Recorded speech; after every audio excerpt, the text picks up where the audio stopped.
Welcome to episode 32. This episode requires a special introduction.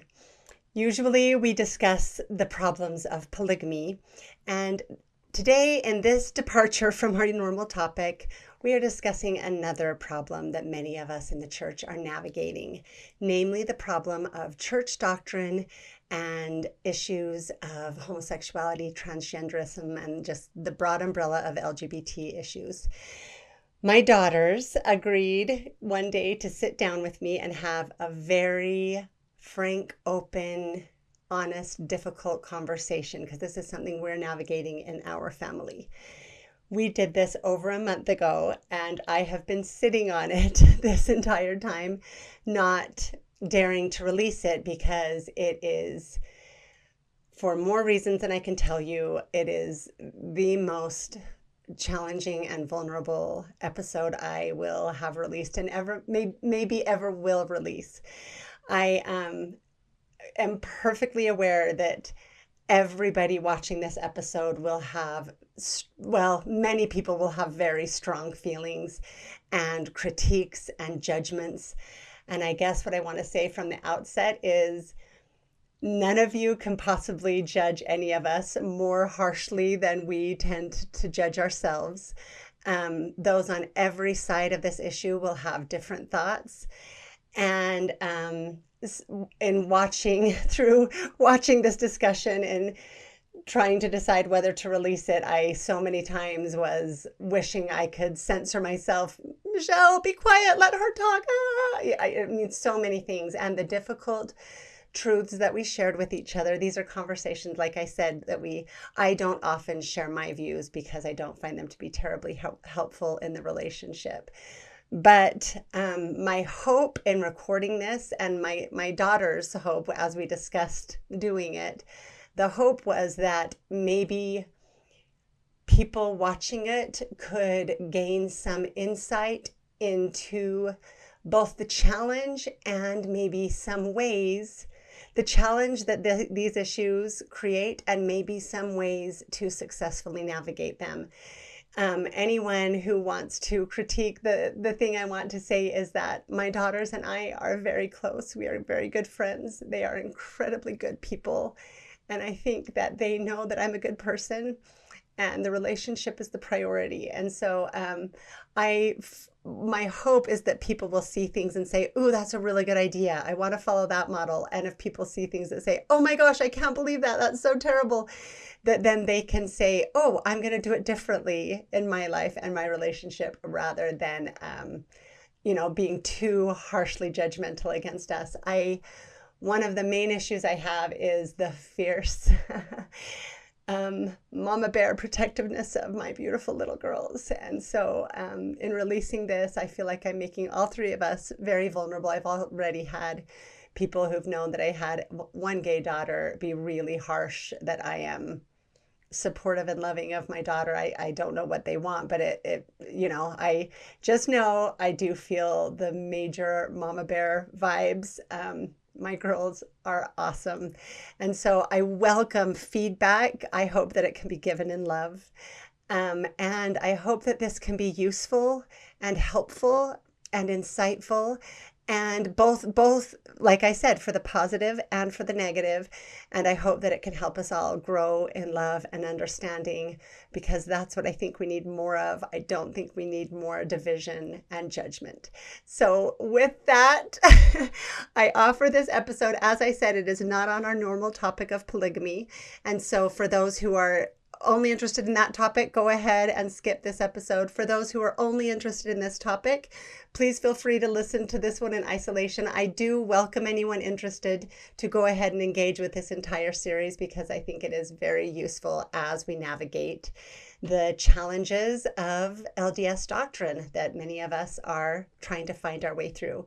So with that being said, thank you for joining us for episode 32 of 132 Problems.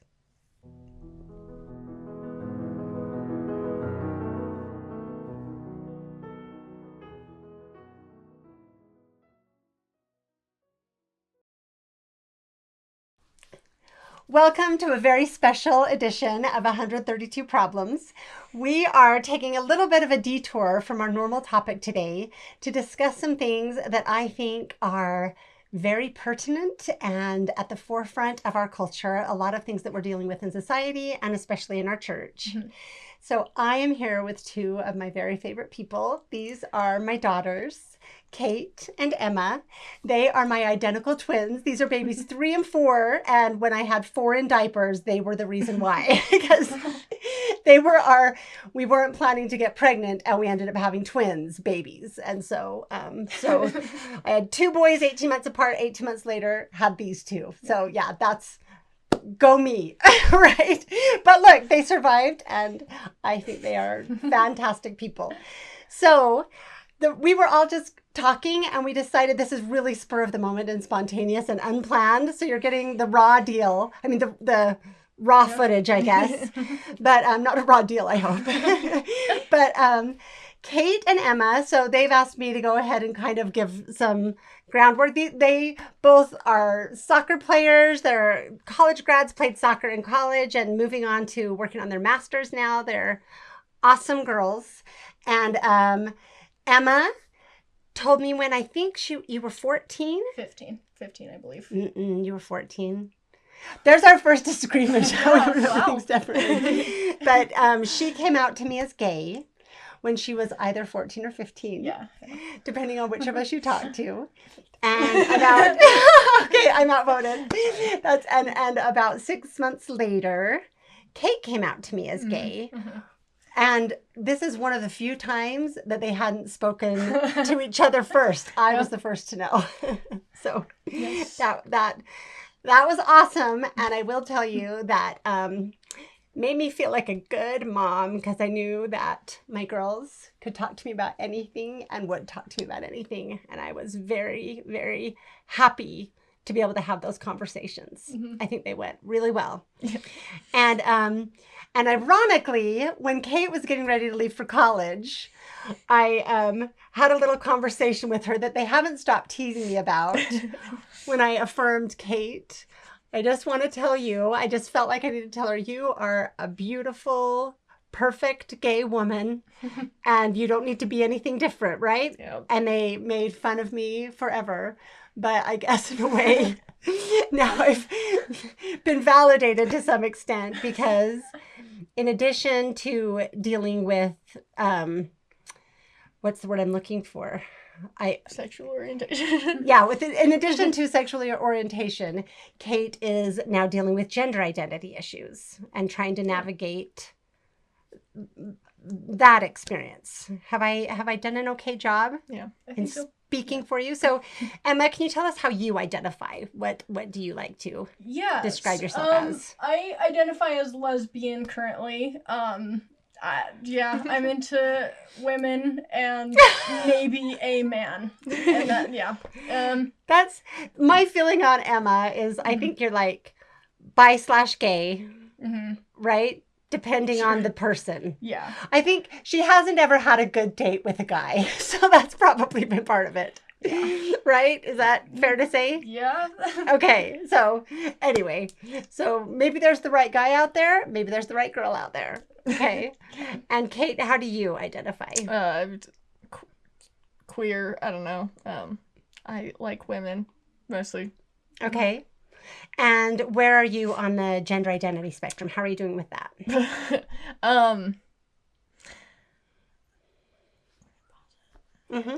Still pretty raw. Yeah. It's okay. Just go ahead. Yeah, take your time. I have gender dysphoria, self-diagnosed. And I... Well, you're working with a counselor, looking for a better counselor. Yeah. But I identify as transgender, so... Transgender, struggling with gender dysphoria. Yeah. And okay. And I think it's useful for people to see this conversation in part because as I've spoken to Kate, because I have some really strong ideas and opinions and attitudes, and what Kate has really helped our family see is, and I make it sound like we weren't before, but one thing that Kate has really been a good voice for in our communities in general is the need for compassion and understanding and support rather than just opinions. Is that a fair way to say it? Yeah. Okay.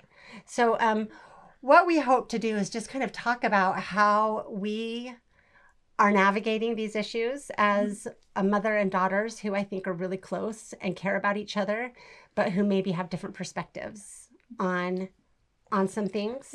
Yeah.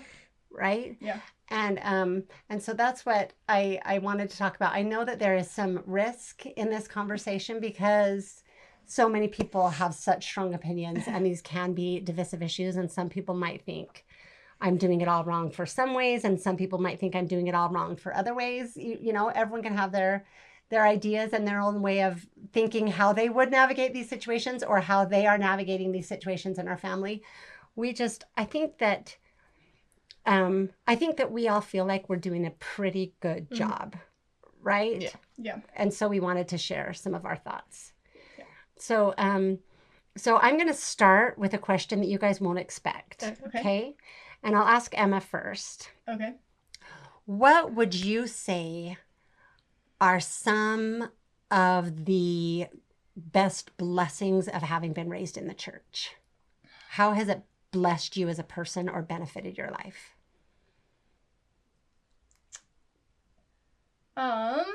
I think that, well, from an early age, I learned kind of the importance of community and being there for people, and I still very much believe in being kind to people, like even if it's smiling at strangers in the street, which is kind of a Utah thing that's unique to Mormon culture in a way. And so I think, mostly the community aspect I think has been really important.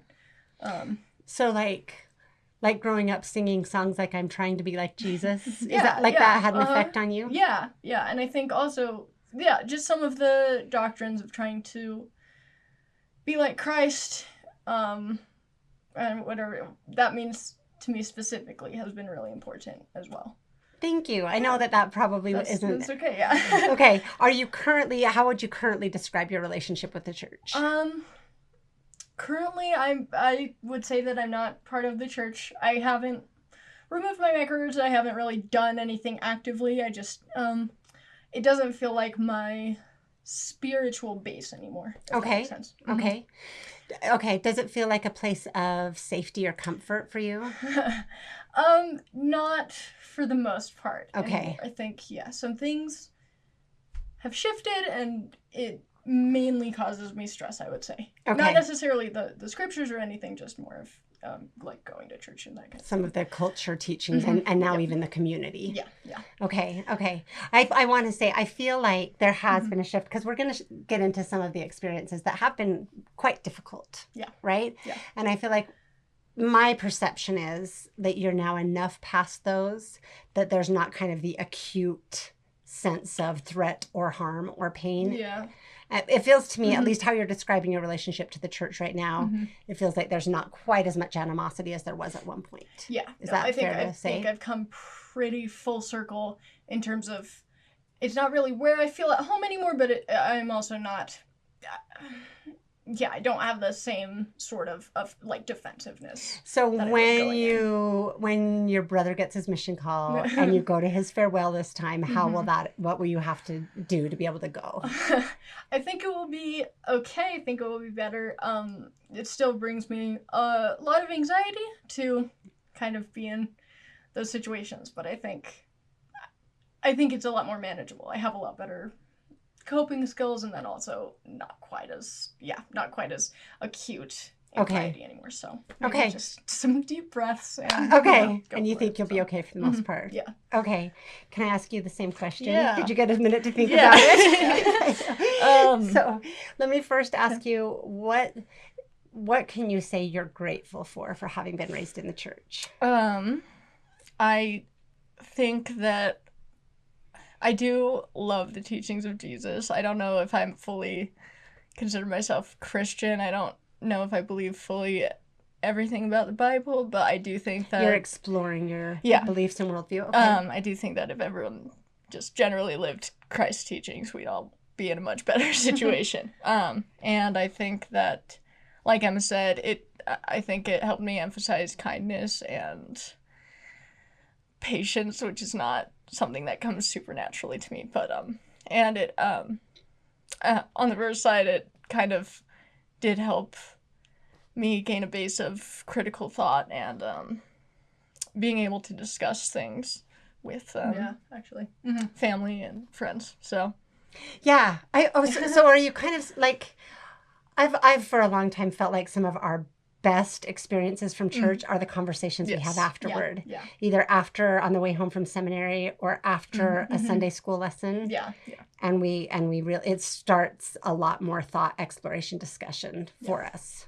And those were some of the good things that came. Yeah. Okay. I would say so. Good. Okay. And then I think my other question is, how would you describe your relationship with the church now? Mostly the same as Emma. I haven't removed my records or anything, but Can I interrupt? Ask, Yep. Does either of you feel like that's something you would want to do or will do at some point? Potentially, I'm not very concerned with it right now. At least I don't think You don't it feel the need to. harms or helps either way. So Okay. yeah, it's a lot of work.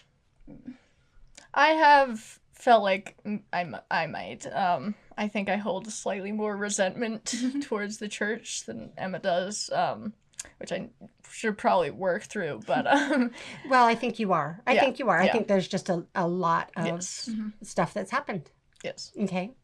But as of right now, I don't have plans to take any action or anything like that. You but don't feel the need to? Not right now. No. Okay.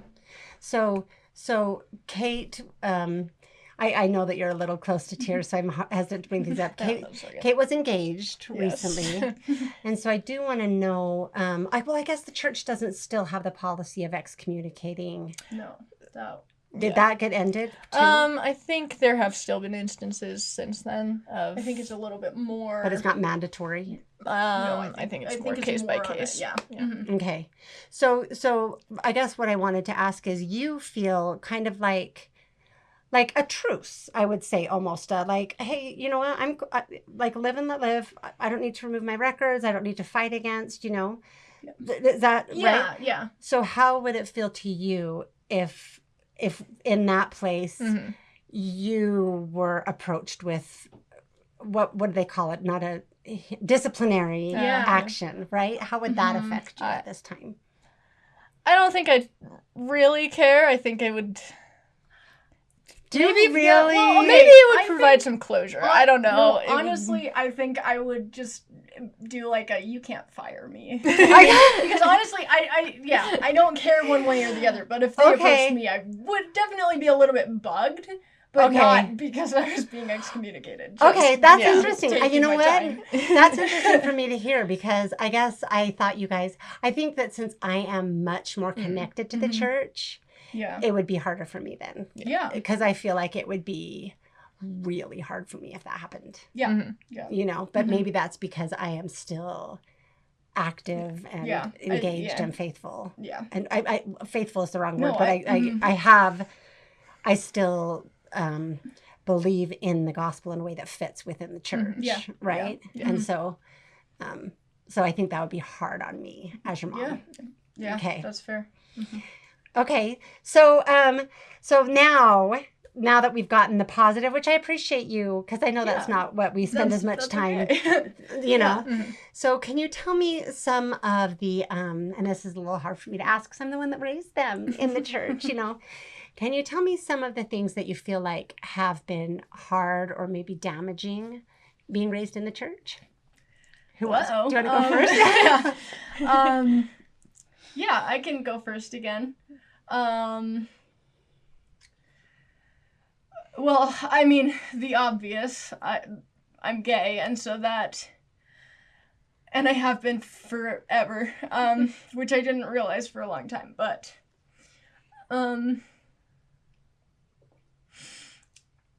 sorry. It's okay.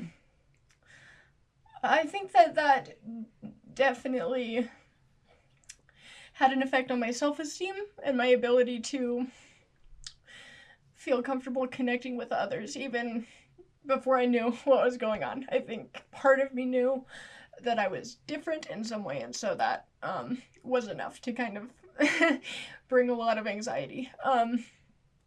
And then, well, can I kind of just share, like, You can. yeah, well, I kind of started learning what being gay even was probably around age 9. Before that, I had no concept of what it even was. People would talk about having crushes on boys, and I would be like, well, I guess I have a crush on that boy, because I don't know, I don't have any actual feelings towards them. And maybe I should just throw in here, I was a very protective, homeschooling, protect my kids from the evils of the world mom.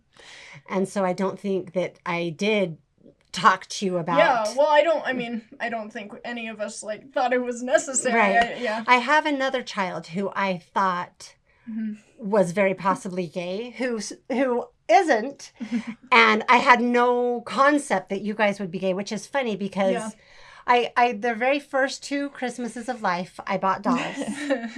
And when they were 2, before you were 1, and then when you were 1, and after that, I just was like, no, and bought lightsabers. Like, there was no reason to ever buy a doll. Yeah. Your whole lives, we kind of had a truce of you'll wear a dress for 3 hours a week. Yep. I'll tell just a couple funny stories. Not that these are getting into the stereotypes, and I don't. And so there aren't stereotypes. But definitely in our case, it is kind of funny. It is funny, yeah. We took him. So I had those 2 little boys, then I had these 2 little girls, but I really had 4 little boys. So I mean, we took you guys to Disneyland when you were, I think, 3. Yeah.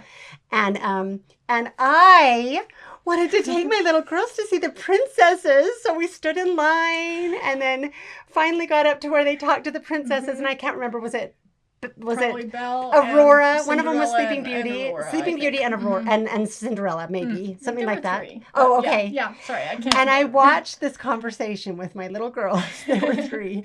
And the princesses were saying, who's your favorite princess?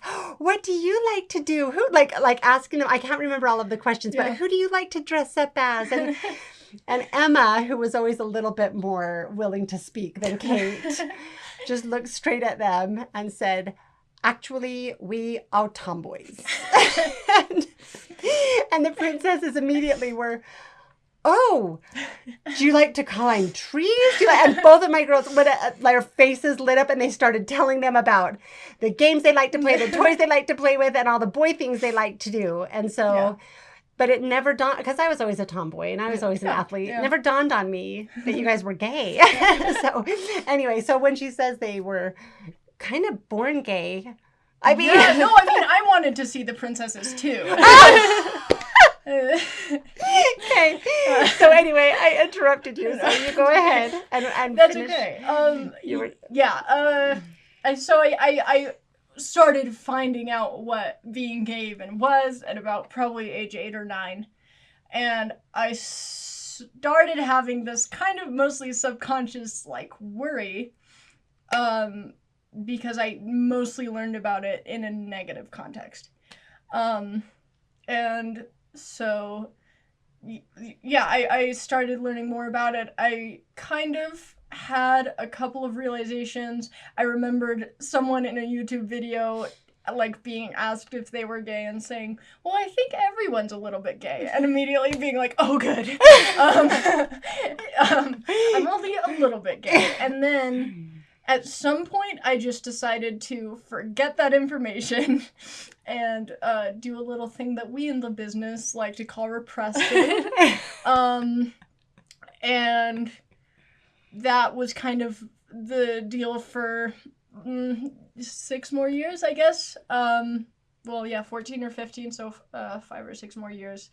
And I just remember, whenever I would hear about being gay or, even think about it, I would have, a visceral, I would get, nauseated and, so grossed out, and I didn't know why, until I started really kind of understanding what was going on at about 14.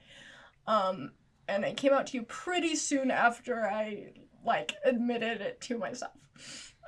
My memory is that we went to see your little brother and big brother in a musical. Okay. And watching the show. I'll tell you what happened. So Okay. watching the show, I realized I had a crush on one of the girls. And I came back and I was sobbing. She sobbed through the show, sobbed after the show. I wasn't quite sure what was going on. Yeah. And then we talked, but I think I said it was about something else. We did. You did. And so about a couple months later, I think right after I turned 15, if I'm remembering correctly, is when I, like, revisited it. I was like, this is the actual reason.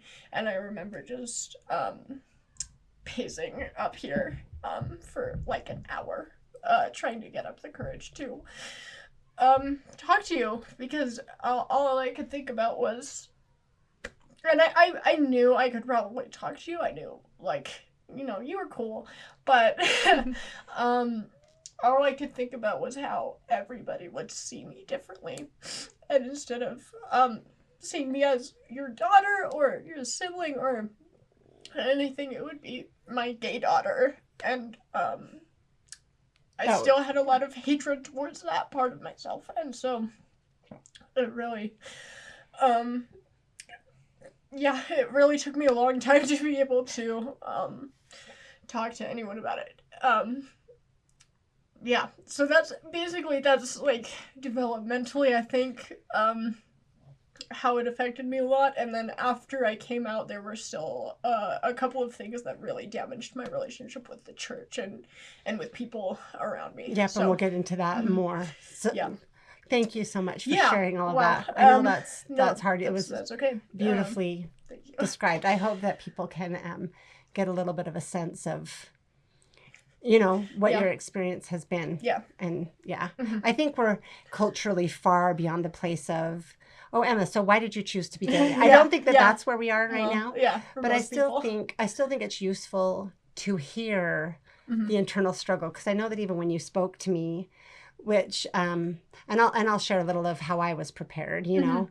But even when you spoke to me, it was, I'm planning to stay in the church. I'm planning to live this kind of a life. I forgot that. It was still I planned on being straight for like a couple of years after that. I still was planning on having just a mixed orientation marriage or being I'm going to celibate, navigate and that this. was going to be my life. Which I will honestly say was kind for me. I mean, do you know what I mean?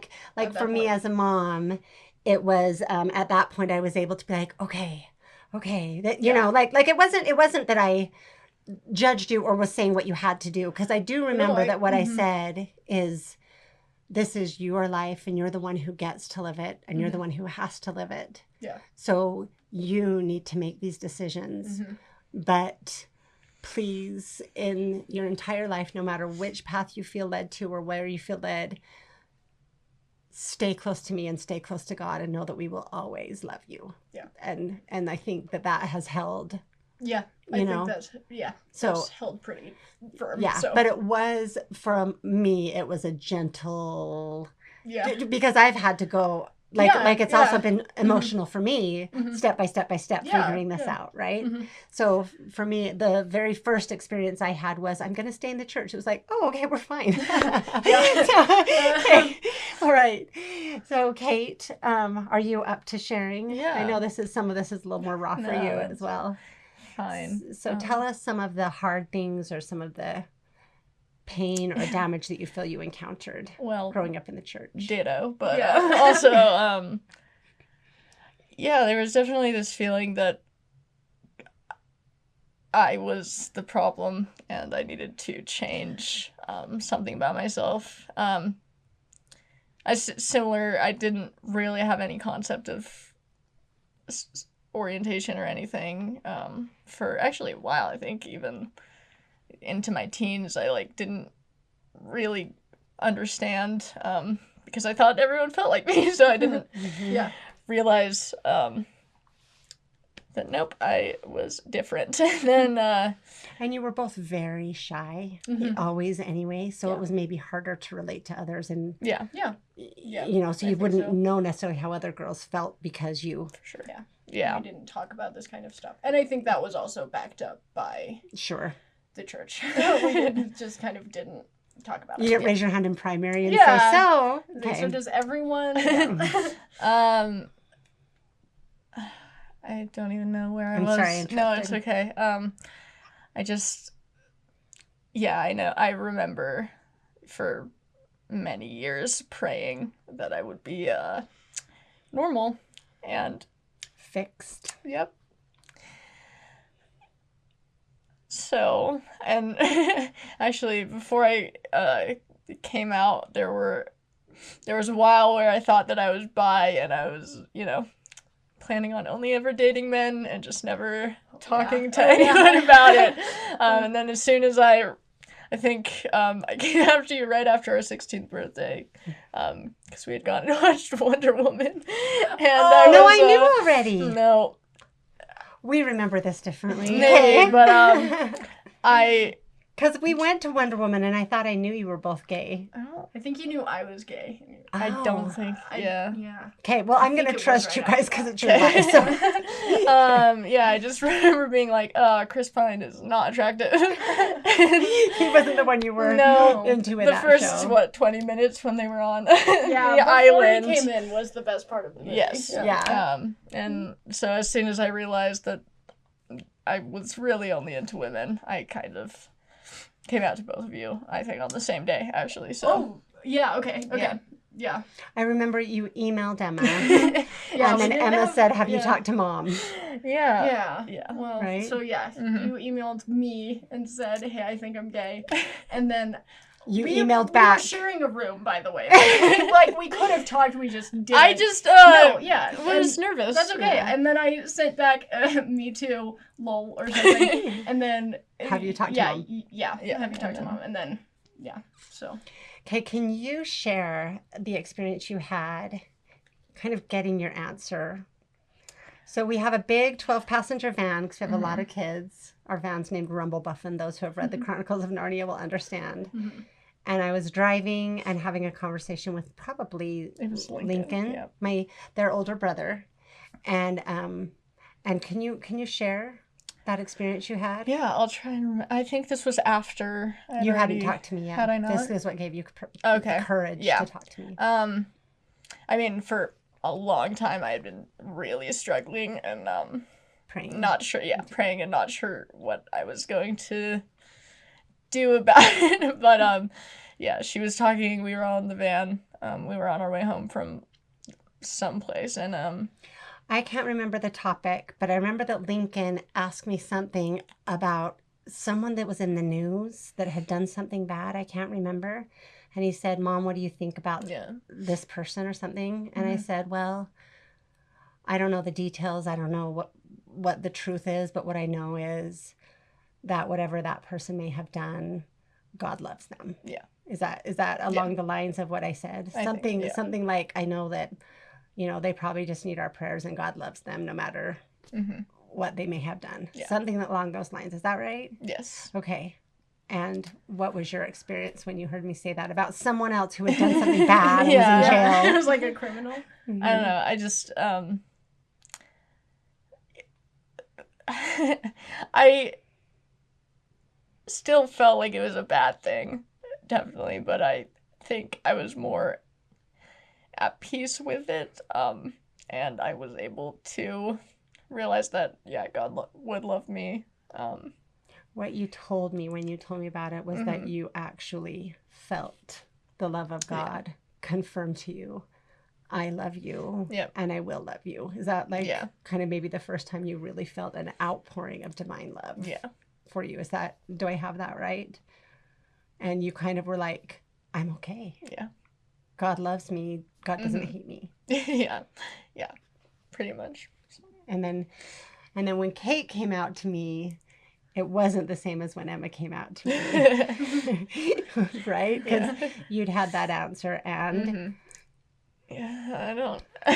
Kate, when Kate came out to me, Kate was gay, and Kate was going to be gay, right? Yeah, I mean, I think I was. I don't know. I think I was probably still in the kind of figuring out what I was going to do, but I was definitely more open to that possibility than I think Emma was. Yeah. So, I remember we went for a drive, and I remember one of the questions we've asked, because I was still kind of like, okay, is there hope? Is there wiggle room? Is there, you know, I mean, like, I think I was supportive, but I remember we went for a drive, and we've always loved the BBC Pride and Prejudice, right? I mean, when he dives in the lake, come on, even you guys, come on, right? And so I remember asking, like, okay, Mr. Darcy or Elizabeth? Like, and I was shocked when you were like, oh, Elizabeth. I was like, really? Okay, I thought at least Mr. Darcy. No. But okay. So you were pretty darn gay. Yep. Okay. So you don't identify as bi really at all. A little more open to it now, ironically, but okay, I didn't know that. Yeah, but probably not. I'm getting information too. Okay. Okay. Yeah. So can we talk about, so my recollection is that when you guys came out, and I everything I say I'm so nervous about, because I feel like some people will hear it one way, some people will hear it another way. And so, everyone can criticize, but I guess my request is like, please don't. Like, we're navigating this. We're the ones with the inspiration, right? And we're just trying to tell you how we've done it, in the hopes that it might be helpful in some ways. And maybe some people will hear something, say, oh, I think I would do that differently. That's okay. But like we don't need any hate mail, right? But my memory is that when you, especially Emma, when you came out to me, I felt like, what I know of you guys is that you don't like a lot of attention on you. You've always been very quiet. Like if I ever made them go up and sing on Mother's Day with the primary, I think I made them once, and they cried and cried. Like, their brother went over and put his arms around them, and the ward all talked to me about that for years, about how sweet that was. But the fact was, they did not like attention on themselves, right? Yeah. And so I knew, like, kind of from Emma, I kind of was like, Emma, you're young and you don't have to have a label. You don't have to fly a flag. Like you don't have to keep this a secret, but you don't have to be something, or does that mean, like, you don't have to come out or have a label on you. And I wasn't doing it in the way of like, there are no gay people in the church. Not that. I was doing it more to say, you don't have to take this on publicly. You can just take your time to figure out you, right? Yeah, and I think that was helpful in some ways. I think that was also, well, because I was still in that place, I kind of took it as like I will just keep it in. Right. Did you feel like I was saying just stay in the closet? Is that how, because I wasn't trying to say that, but did that how it come across? A little bit, but I think just because I was also coming from that place. Okay. So, but because that really wasn't my intention. Looking back, I get it. Okay. And it is helpful to me. And also, it did just like, I don't know, I've been much more comfortable just going at it in my own time. Okay. And so, yeah, because you really haven't actually ever come out. I'm not really on social media anyway. And so I'm on it, but I don't post or anything. And so I come out to most people I know if it comes up and if I want to talk about it. But this is kind of Emma's official coming out. Yeah. Welcome out of the closet, Emma. Thank you. Okay, so is that right? And Kate, I think to a lesser like I think you also didn't want to be like a spokesperson. Yeah. But you were much more, I think, comfortable in your skin when you came out. Yeah. Not trying to navigate like I think you came out a little bit differently than Emma. Yeah. You had already got an internal peace with, this is who I am and God loves me as I am. Yeah. Right? For sure, yeah. So, but we were in this place. I just want to talk about the seminary lesson. Yeah. Because leading to that. Were you 16 at the time or 15 still? 16, I think. Because I was out already. So. Okay. And so none of you hadn't like told any, so you were still mostly homeschooled, doing a couple of school classes and then in a seminary class, right? Yeah. Mm-hmm. And I'm just trying to set the stage a little bit, but like no one knew you were gay. Yeah. It wasn't, you were just living your lives. I don't think anyone. Yeah. Okay. Not that it was a secret. It just, again, you weren't having to have attention on yourselves. Yeah. Right? And so, do you guys want to describe the seminary lesson? Do you remember well enough? Do you want me to describe? Because I remember well. Yeah, well, I think we can all kind of go, but I do want to say, in that space, I was still in the closet. Very much. So, in the church seminary space? Yeah. And feeling like you had and to actually, even school, just because it was all wrapped up kind of in the same. Because it was homeschooling same Utah thing. County Yeah, School. Yeah, Okay. that's kind of how it goes. But, yeah, should I start from what I remember? So you were in a seminary class that was generally okay. We would have a lot of discussions after, like Yeah. Like I remember on the polygamy discussion, one of you tried to push back because we were already on this topic. We've had a lot of conversations. And what was it that he would always say? We could go on about this all day. So we're just gonna move on. Yeah. Anytime a tough question was asked, that was the go-to answer. Mm-hmm. Yes. Okay. So one day you just innocently went to seminary. Yeah. And what happened? Actually, I don't remember how it started. The Elder Holland quote. Oh, yep. That was what hit me the worst. Written probably. up on the it was projector, turned right? on the projector, and he read it out. Basically, the Elder Holland quote. You can change. You can be anything you want to be in righteousness. If there's one lament I cannot abide, and I hear it from adults as well as students, it is the poor, pitiful, withered cry, well, that's just the way I am. If you want to talk about discouragement, that's one that discourages me. Though not a swearing man, I'm always sorely tempted when hearing that. Please spare me your speeches about that's just the way I am. I've heard that from too many people who wanted to sin and call it psychology. If you have not been healed, it's because you haven't had the faith to be healed. And he equated that to being queer. So now I want to clarify, because we're going to look this up, so we'll get a little better picture. Do you remember, was the Elder Holland quote? My memory is the Elder Holland quote wasn't specifically about being gay. It was a quote about Jesus has the power to heal I you don't believe it if was, you have the and faith. Yeah, that's what. But your seminary teacher, Yes. The entire. Well, I think the lesson was about fighting the natural man, and this was kind of how he. the obedience versus love one? Or was that No, that was a different separate one. Okay. That was kind of along the same lines. But this was fighting the natural man, and he brought it to homosexuality pretty much exclusively, which was interesting to me. But did you have anything you want to add before I add some? He just, I don't know. He just it felt like a very hostile environment. Yeah. It was not at all a compassionate No, space. it was very, he was making fun of gay people. So what some of my memories of it are, and you can clarify me, is that the theme was Jesus can heal you. Jesus can heal gay people, because there wasn't any. It was always third person, right? Yeah. Like Jesus can heal the gays. Yeah, no, he talked about how someone in a different class had asked him about it, and he had said Jesus can heal you. And if you aren't healed, it's because you lack faith. Yeah. And you're saying, I don't need Jesus. Yes. I'm going to be gay because I don't need Jesus. So either you are in a place where you don't have faith and you don't need Jesus, or you will be healed or not be gay. Yeah. And this was after years of us praying to be healed. Trying to be healed, trying to be straight. He brought up. Well, yeah, talk about his sister. Yeah. So, first of all, he talked about his sister who was gay, and how. So the lesson was very much about her. Yeah, about her, and then all gay people, and then. But using her as an object of how she doesn't need God, and how she talked to him about how she wasn't broken, and he then told her that we're all broken and we all need to be healed, but mainly her because she's gay, and how she didn't come to his house because he wouldn't allow her girlfriend to come to his house. And she was bad in all of it.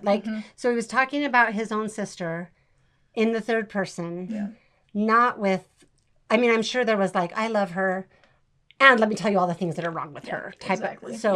So it was not like, would you describe the lesson as compassionate toward gay people? No. He was talking about her as an example of someone who didn't need Jesus because she thought she was just fine the way she is. Yeah. And he talked about how listening to Katy Perry turned people gay. Do you remember that part? You're so gay and you don't even like boys. know, but Is I'm that what, sure did that's you guys true. listen to Katy Perry? Is that why you're gay? No, not until Afterwards. after. That's why you're still gay. That's why yeah. the praying didn't work. Ugh, darn. But yeah, I remember very clearly, and I think this hit me especially, was that he used Ty Mansfield also as an object lesson. And for people who don't know who Ty Mansfield is, he is someone who has come out as gay. He's still in the church, and he's in a mixed orientation marriage, and he seems very happy and very complete in his life. And that was someone who, when I was planning on being straight, was A model for you. Yeah. Mm-hmm. Wow. Getting emotional again, but so that hit me especially hard, kind of because I had kind of, to an extent, gotten over that hump, to where at least I knew that if I dated women, I wouldn't hate myself, and I wasn't just not doing well enough. And so for him to use Ty Mansfield in a way where he didn't talk about Ty Mansfield and his journey and his experience, he talked about how God had turned him straight and how God could do the same for every gay person. He specifically used the phrase, he turned Ty's heart towards women, which I thought was kind of gross. Yeah, You're like, hey, me especially too. since- He turned my heart toward women. Yeah, especially since Ty himself has talked about how that's not really his experience, at least from what I know and what I've seen. Yeah, we've talked a bit about these topics because for me, I have a lot of love and respect for Ty Mansfield because and I it's hard for me to see him taking hate and judgment, right? Yeah. And so I think Ty Mansfield is living his life and making choices, and people shouldn't be hard on mixed orientation marriages either. Yeah. So Ty Mansfield isn't the problem. Well, unless he's saying this is the path everyone. But I feel like people weaponize. Yeah, exactly. Like someone made this choice and it's working for him, and that's wonderful. So this is a path, and maybe also say this person made a different choice. I mean, I don't know exactly how it would use, but in any case, don't weaponize people and their personal choices and their lives, because I think that's where I know a lot of people would say, well, Ty did it to himself because he's saying this is what everyone should do, but I've never heard him say this is what everyone should do. Yeah. Maybe he's saying this is what people could do, but I agree with that. I just don't want to throw him under the bus. No, sorry, I don't mean to. No, I don't think you were. I wanted to clarify. Yeah. Okay. So I remember, so we have a lot of kids. Yeah. Right? Yeah. You guys are number 3 and 4 of 13, 11 living. We didn't have all of them at that time, but I know that you had soccer practice that night. I was running other kids, other places. I know that it was it was the next day before we could talk about it. So you guys told me, like, you came home in a complete mess. Yeah. You went to soccer and just kept crying, trying to see the ball, right? Like it was bad. Yeah. When we finally spoke the next day, you were still shaking. And the visual I had as we talked about it, because for me, I had still seen the church as our community and our place and our, and I kind of felt this visceral feeling of like being in a corner with my arms around my 2 girls with like surrounded by javelins aimed at us. It was like I felt actually under attack from our community, and it wasn't me, it was you guys. It was just my mama heart, my maternal protective, because we had talked enough that I knew where you guys were and how this hit you, right? Yeah. And so, to me, that was a really sort of, what do we call it, a core memory from Inside Out, or kind of a watershed moment. Like, I don't know what the right term is. Yeah. Like, I think that was a life-changing experience with your experience. It was definitely a paradigm shift. Okay, where all of a sudden the church wasn't safe. Yeah. Because even though you'd had the struggles before, I think that was the first time for all of us that it felt like this is hostile. Yeah. Well, and I think even more than the fact that it was he gave the lesson, he was still just one guy. But it was the fact that everyone else loved the lesson and talked about how they loved the lesson and talked about how they loved him as a teacher. And that kind of made me realize that I didn't have a lot of allies. And yeah, I remember you saying that like that you were sitting there feeling like everyone was being told how they should see you, Yeah. how they should look at Yeah, you. if they knew. That That everyone it would was be knowing us that as the you object lesson. didn't have faith and said, I don't need Jesus. And Mm-hmm. in a very demeaning, Yeah. he used a lot of quotes that were really harsh. Yeah. Okay. So I actually felt like, okay, maybe there's purpose to this. Like as we got some time and you guys decided you were okay with me going and talking to him, right? Mm-hmm. Yeah. So Dad and I went, asked if we could meet with him, and went, and in kindness, by no means in, you know, and he actually was really thankful because I guess he had just done a doctoral dissertation on passive aggressiveness in the church. Like he was like, why do people go to their stake president instead of speaking to the seminary teacher? So we went and spoke to the seminary teacher and explained what this did to you guys, because I don't think you went back to seminary. Not that year. Yeah. No, I think we went back later, but it was never Not the to that same. teacher. Oh, did you go back a little bit? Yeah. Okay. Yeah, we went back a little bit. I know it after, took some time. yeah. And we only went back a few times, actually, I think. And I just couldn't engage after that. Yeah. And the lessons that we went back to, I think, didn't help. They weren't necessarily on the same topic, but it was still And there was in no that repair. tone. Yeah, he was a very, like, he had lessons on which is the higher law, love or obedience. And I was always like, why? Neither one can exist without the other. They're not in conflict, yeah. but it was very much obedience over love. And which it's like neither one can exist without the other. Yeah. Like, There were just, what are you doing? a lot of weird things. But, Okay. So he was a nice guy and a fun teacher, but not teaching a gospel, not our flavor of the gospel, shall we say. Yeah. Right? Yeah. But I know that it really affected your relationship with the church. Yeah. Right? And then do you have any other, I feel like, do you have anything you want to add, Kate? I think we've covered it. Okay. And then I have a few other memories that stand out to me. I know that there was a general conference one time. And only that one. Yeah. That one time. But there was one in particular where, Kate, you were getting ready to go to work. Yeah. And I was like, hey, just come sit with me for a minute. Because I was still like, I don't think I was like, stay in the church, you're going on missions, like, you know, but I still was kind of like, spiritual connection is important. And even if you go to hear things you disagree with and we talk about it, it still spurs thought. It's still like staying grounded in God, staying grounded in the Spirit and the scriptures and the gospel is important. So I was still in that place, which I honestly still am in that place, right? But I know that I said, Kate, just come listen to a conference talk, but like until you have to go. And you came and sat by me just in time for who to speak? Our boy Oaks. Boy Dallin. Okay, we had to be so respectful. It wasn't a good Elder talk. Oaks. Okay, so do you remember which talk it was? Because there have been a lot. I think it was it Love and the Law? I think it was Love and the Law. Yep. Was it that one? I think I so. believe so. Okay. I remember. Well, how did it affect you? Oh, I'm going to cry. It was harsh. It kind of, I mean, at this point, I think we'd both made a lot of progress, or we all had, and it kind of felt like every time we were healing, we would get punched in the face again. So, Yeah, that was my feeling was, because here I am, hey, come sit by me. And Kate had to leave to go to work just before the talk was over, and crying, had to go to work, couldn't, you know. And then my feeling sitting there was like, we're sitting here in the borderlands trying so hard to navigate a path. And all of a sudden it was like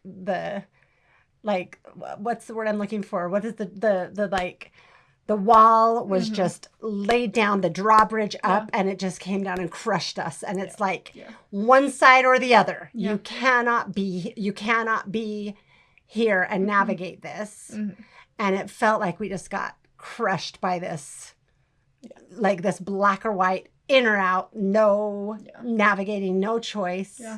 And I know you had to go to work, and I was sick because I was one that was like, come sit with me. And, you know, and then we went to church on Sunday, and it was testimony meeting. And we heard, I know, at least 2 really strong testimonies about that talk and how much people loved it, which kind of did the same thing as the seminary class, where it was like, this was so awful and my community loved it. Yeah. Well, and that's kind of been a recurring theme even in more recent things and more recent talks. And are you talking about like Elder Holland at BYU? What's his name? Muskets. That was Elder Holland. Yeah. Okay.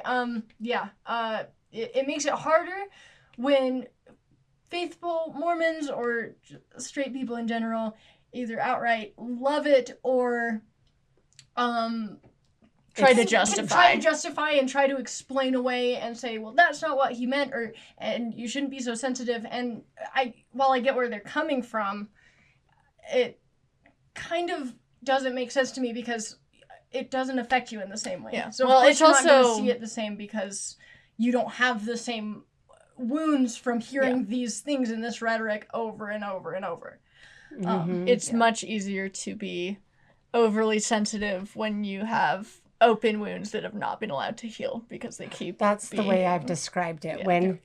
When all of the skin has been rubbed away and it's just an open sore. If I just touch like this and the skin's there, it doesn't hurt. But if all the skin's rubbed away and I do that, it's excruciatingly painful, right? And there are open wounds that haven't had salve applied that are still being touched on. Is that a good way? Yeah. And I heard the Elder Oaks talk, and so I didn't hear the Elder Oaks talk. I saw Elder Holland. Thank you. I've heard a lot of Elder Oaks talks. I hadn't heard the Elder Holland talk. I heard I feel like there's a war, right? That I am like, hey, it'd be great if we could stop launching.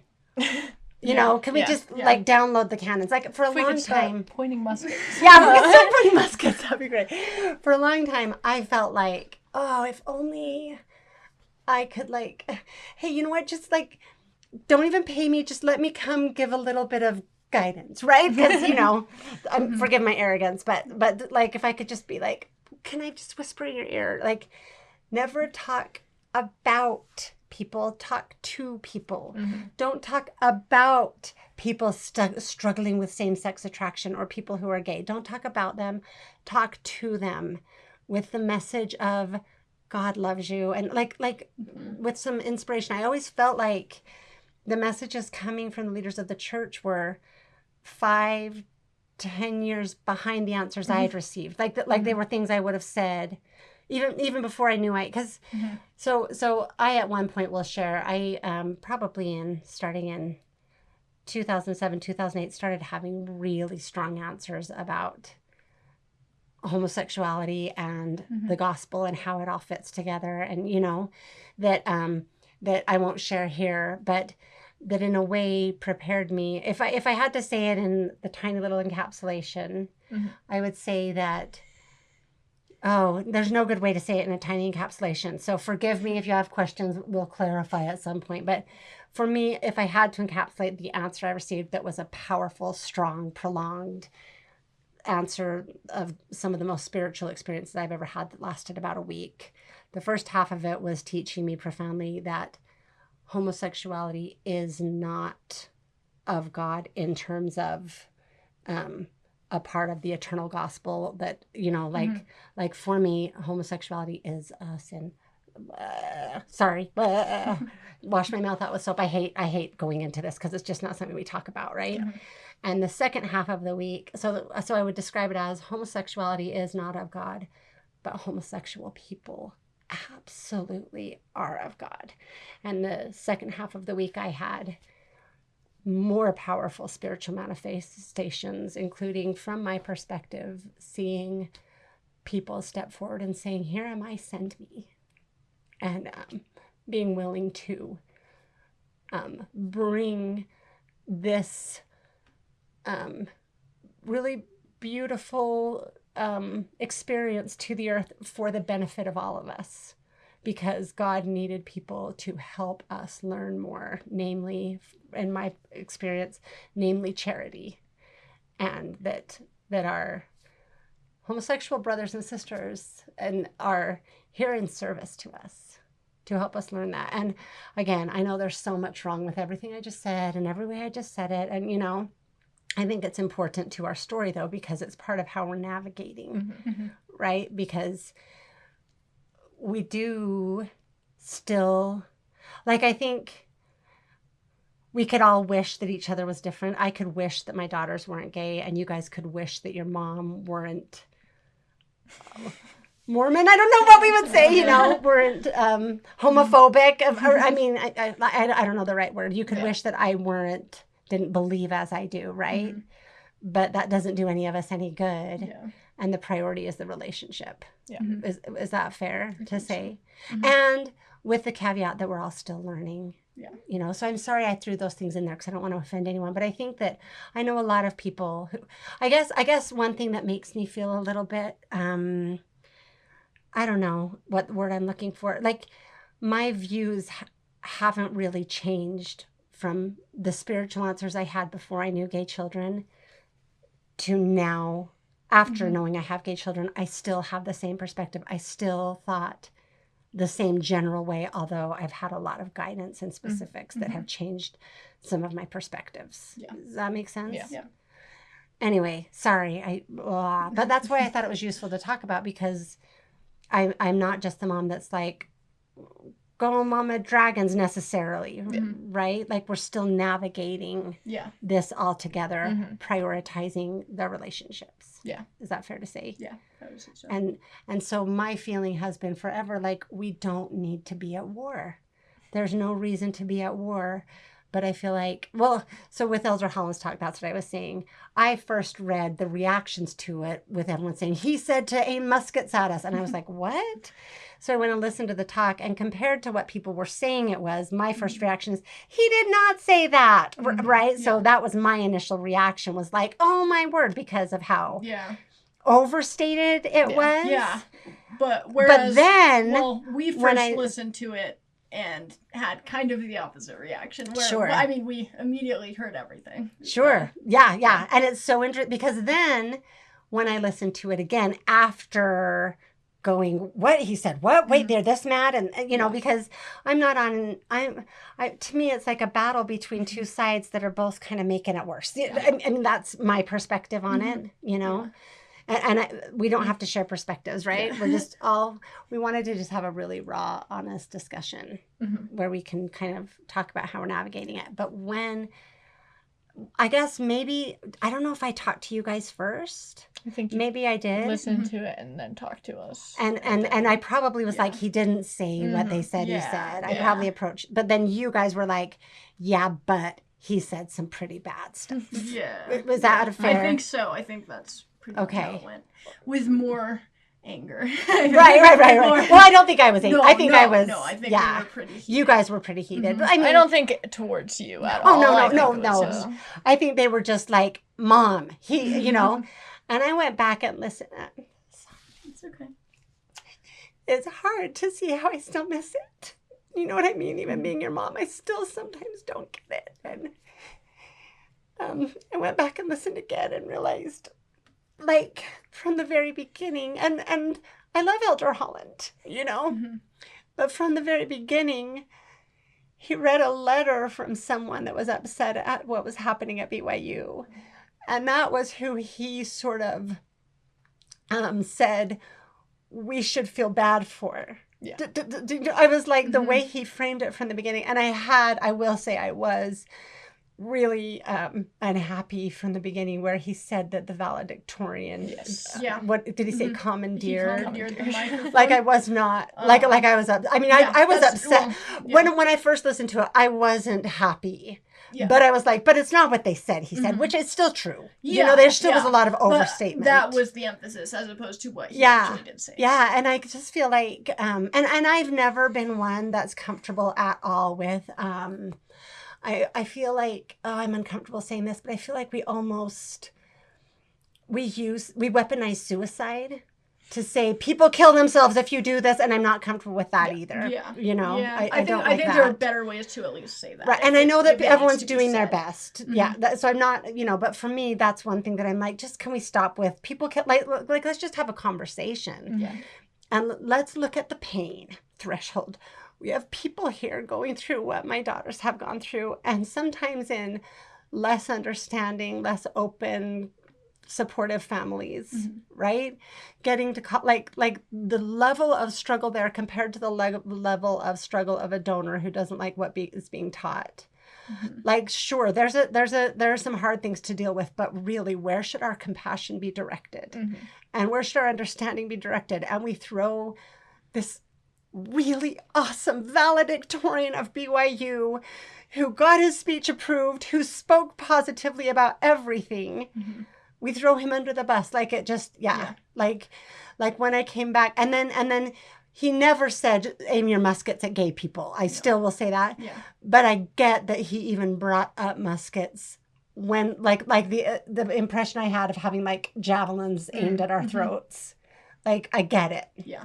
You know, I got it at least. And it just is, and I know everyone's trying, but it was pretty hard. Yeah, and It's I been think pretty hard. Yeah, well, another thing that I think hit us was just, well, again, who his compassion was for.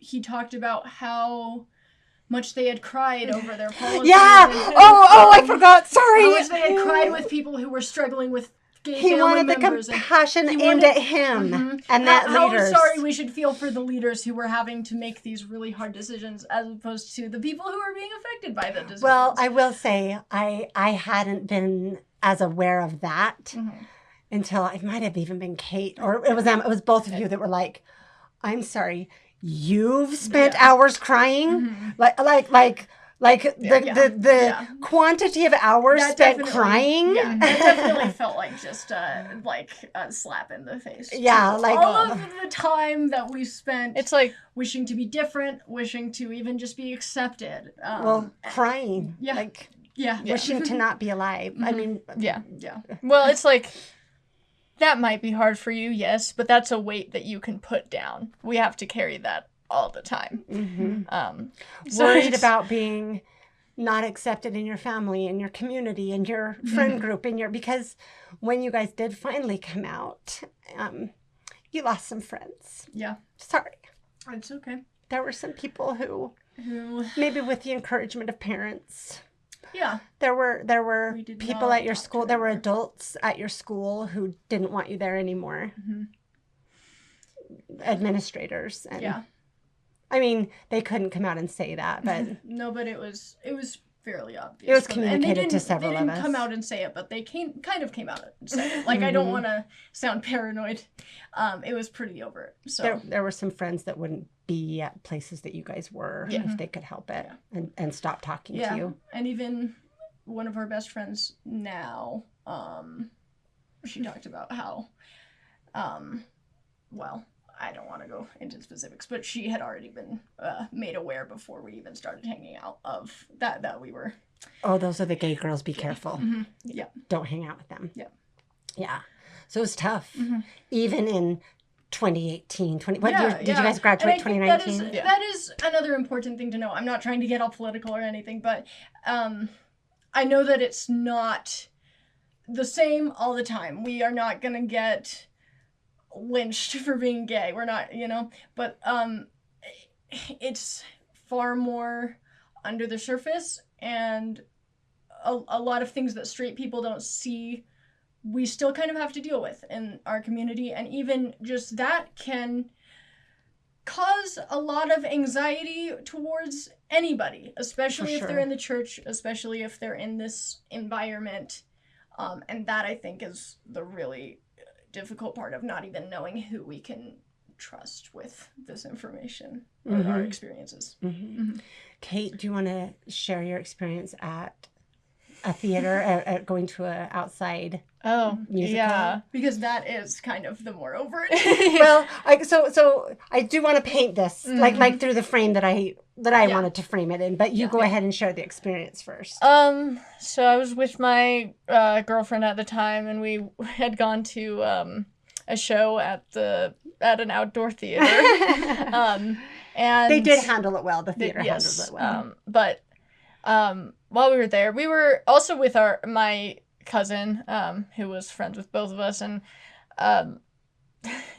we were by no means being over the top with PDA. We were cuddling. Like you do in an outdoor theater on a hill. Every other straight couple there. Every straight couple. Straight Not every other straight couple. Yeah, my bad. Sitting, I think, a little behind us was a woman who, I think after intermission, or right before intermission, came down and sat right next to my girlfriend. Almost on top of her. She was a large woman. Yes. And I was talking to my cousin at the time, so I could get things inaccurate, but I think she said something like, "Oh, I just wanted to come down and watch both shows." Obviously meaning she disapproved of the show we were putting on. Didn't she also say something about she had children there? Yeah. Yeah. Her adult children. Yeah. And I think shortly after that. And to clarify, there was an arm around. Yeah. I mean, we maybe kissed once or twice, but it was no. Like pecs. Yeah. It was nothing. Yeah. I think her daughter and I think daughter's friend who had been sitting kind of next to us a few feet away, her daughter got up and started arguing with her, I think. They were embarrassed. Yeah. But even then her daughter said, "I don't agree with it either, but they have a right to exist." Which I appreciate being stood up for. Yeah. Unfortunately, that's kind of the way that you were stood up for. Yeah. And eventually I think there was a physical assault. Well, the mom left, and so at intermission, we were both, stunned for a while. We were both. So to put it in context, they're just there on the grass and minding their own business, and all of a sudden, this woman comes and sits right on top of them and starts actively criticizing and mocking and drawing attention to them. People were looking. Mm-hmm. Okay.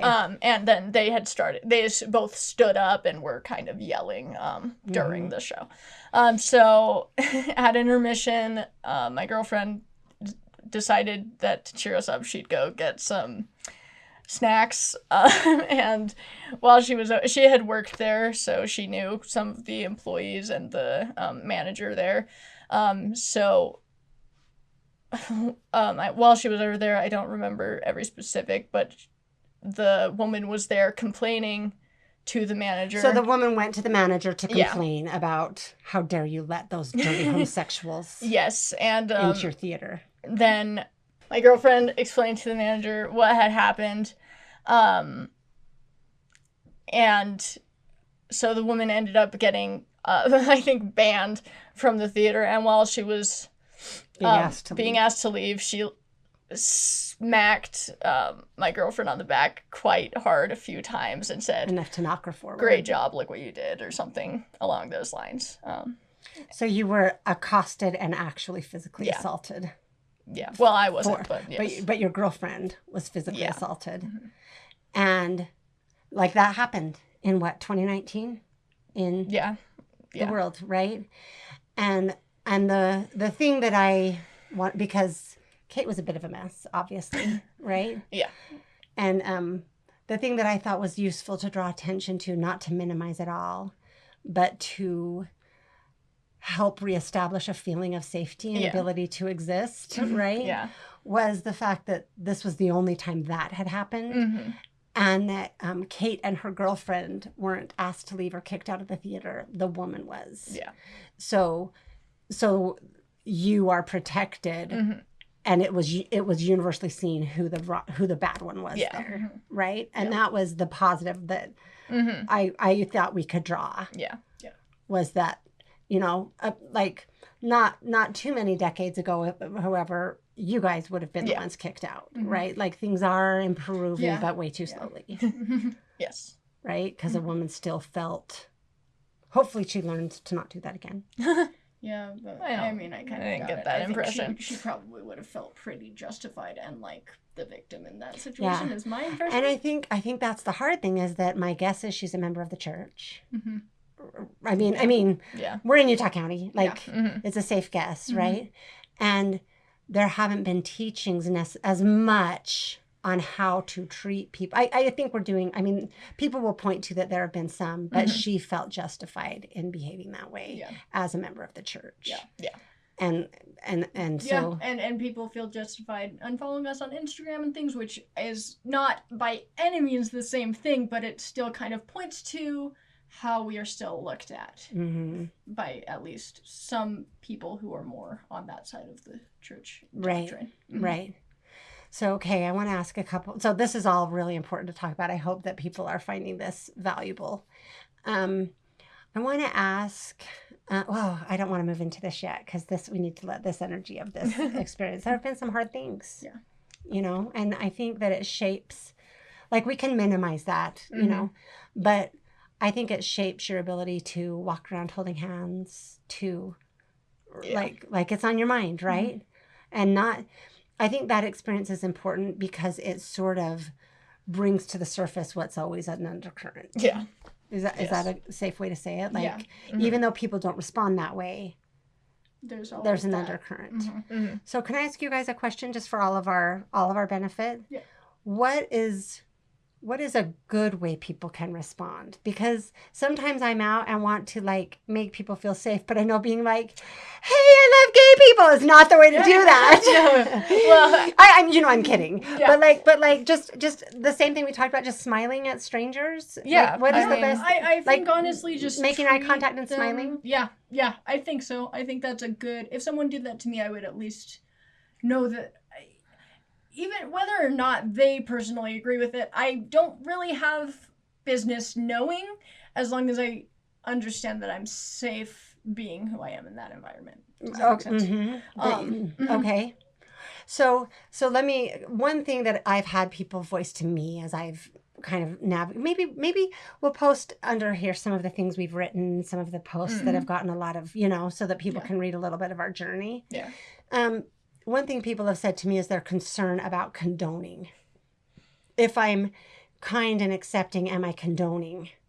And I'll share my thoughts on that after. I want to know your thoughts on that. First of all, I know it's a horrible thing to hear that people are worried about. Yeah. Can I? Yeah, you go first. Okay. I definitely. I think it's funny. That's a Concern. Concern, yeah, but it is kind of the thing where it's like, we are gay. There was no choice in the matter. It was my fault. Either too much testosterone in my uterus. Yeah. Sorry. No, it's okay. It was like, either accept it or be miserable. And so it's like, whether or not you accept that is kind of irrelevant, because my thought has always kind of been, or at least recently has been, either people will accept me for who I am and love me still, or I maybe don't need them in my life that much, which Can I just say, though, like, I know that that's coming from a place of peace. That's yes, a horrible no, thing to have to that say. is a horrible thing. Because you don't want to have So to make it that is, choice. but I do feel like That's if what you love have to me, do. you'll at least want to help instead of hurt. So Yeah, because what you believe, you can believe on your own time, I guess. You can believe it all the Yeah, time. you can believe it all the time. Whether you say it to me or not isn't really going to change how I feel, and it's probably not even going to change my opinion. And Yeah. so, well, it is going to change how you feel about them. yeah, though. yeah. And that's, unfortunately, sometimes we can talk about it and we can maybe come to a middle ground of some kind and we can stay in each other's lives, but I would rather not have to think about that at Can all. I make a comparison? Some people might not find truth in it, and I can clarify, but Yeah. if there's someone at the store whose clothes don't match at all, is it your responsibility to let them know that their style is atrocious? Yeah. Yeah. Or is I it your think that's- responsibility to let someone know they're having a terrible hair day? You know what I mean? Yeah. And I know we can say, well, that's not a moral thing. Well, for some people it is. But I mean, you know, like I can't find any situation where it is valuable to vomit your disapproval on somebody. Yeah. Yeah. Right? I mean, Yeah, I think that's... especially in this case where being in a gay relationship, maybe you feel it affects our salvation or whatever it may be. I don't. But but the fact of the matter is we're making that choice and we're not harming anyone else. What about people's children seeing you?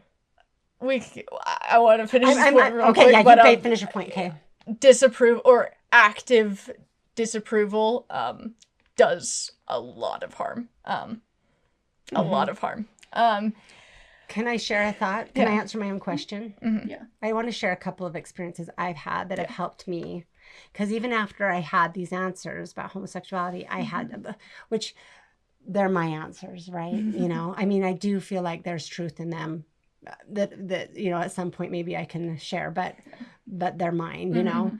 But I had been, after I had these experiences when you guys were still quite younger, you know, I had a group of friends together and I was sharing my thoughts with them, and afterward, yeah, we're still going, we're good. Afterward, I was clearing up the dishes and I was just kind of thinking to myself, because all of these conversations had come about, what about our children? How do we protect our children? You know, I have so many things I want to share, because another thing I had been thinking was like, okay, like I had been thinking this a lot, so I'm going to say it in case there are still people thinking it, like, is there something that these people did that they got into their system, some perversion they got into that I can protect my children from? Or is there something the parents did that I can, even like giving them milk or meat with too many hormones in it, is there something I can avoid doing? And, you know, I just had a clear impression to open my scriptures and turned immediately to, who did sin, this man or his parents, that he was born blind? And the Savior said, neither, but that the works of God may be made manifest in him. I was led right to that. And that was exactly the question that I was asking, right? And that was one experience I had. And then after talking to my friends and I was cleaning up and I was sitting thinking, because I had this like, just this strong desire to love people, to like aggressively find a way to aggressively is one, but to actively love people who are different, who are, you know, struggling. And this was back during Prop 8 when it was hard, right? Because it's easy now. But when it was like acutely more difficult, there was, you know, a lot of work has been done since then.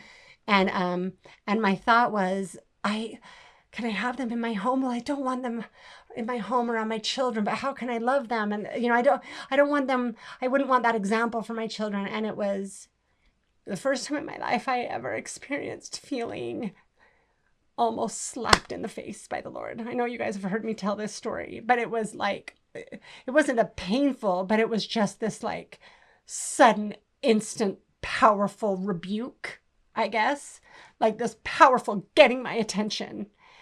And the words were, it is not their example of homosexuality that is dangerous for your children. It is your example of lack of charity that is dangerous for your children. And that floored me. And I knew immediately that it was exactly true, that I was the one that could influence my children, and me teaching my children that there were things that we had to keep away from us because it was so bad, that's what would hurt my children. That hit me so profoundly. And I've had a lot of experiences like that have helped me navigate in ways way better than fault-filled me could. And so that was one experience I had that I just wanted to say about, what about our children? Like, it is our example of charity that the Lord is really trying to get us to wake up to. Right? Yeah. And we are in a difficult world that's filled with sin and everything. But I would say that when there's a gay couple,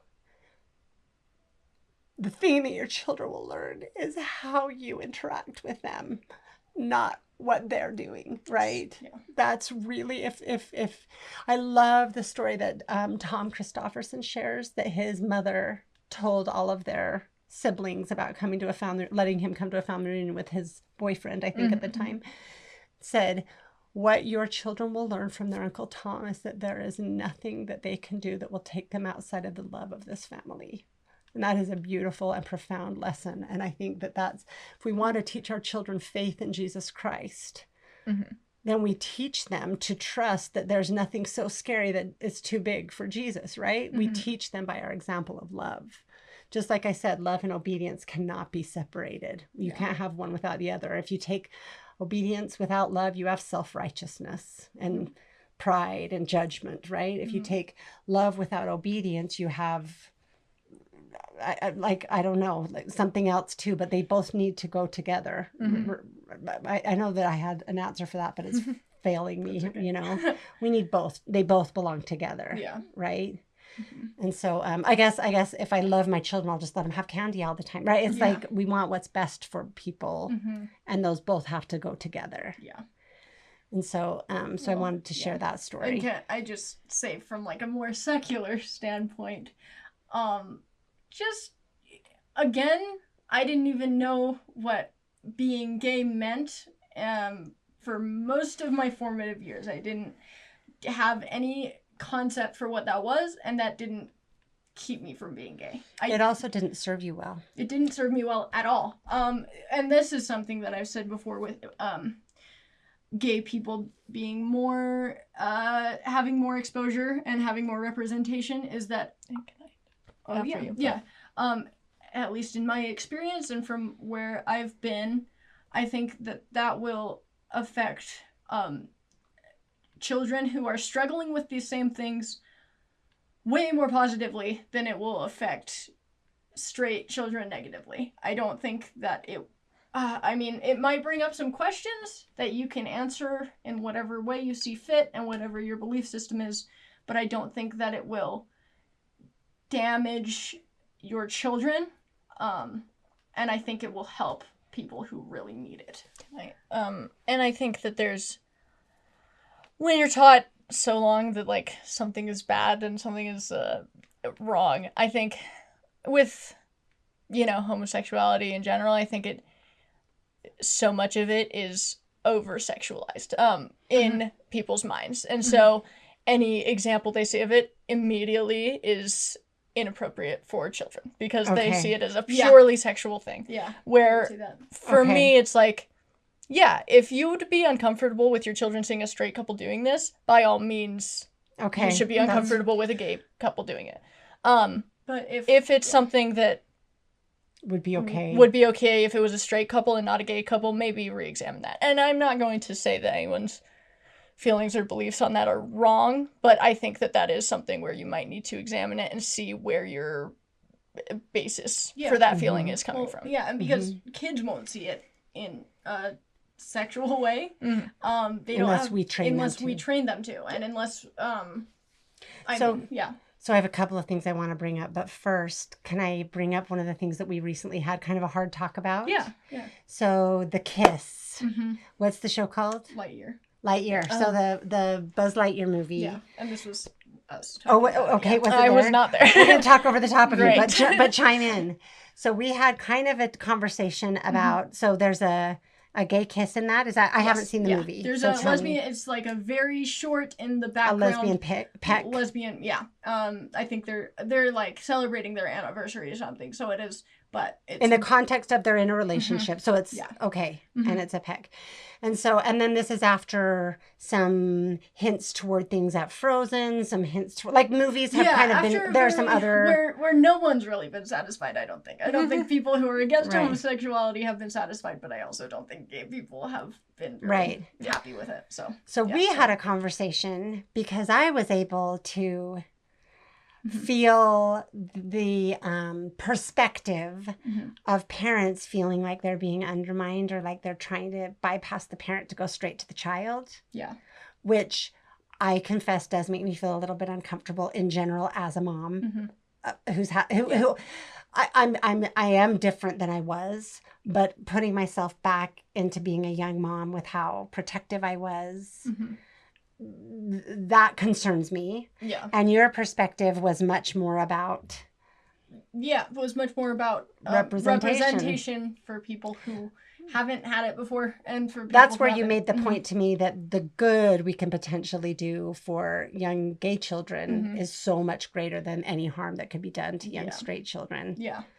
And so it was a good conversation because I think we realized there's no perfect way. There's no perfect way to do this. Can I also point out that Disney and most movie studios are not inherently religious.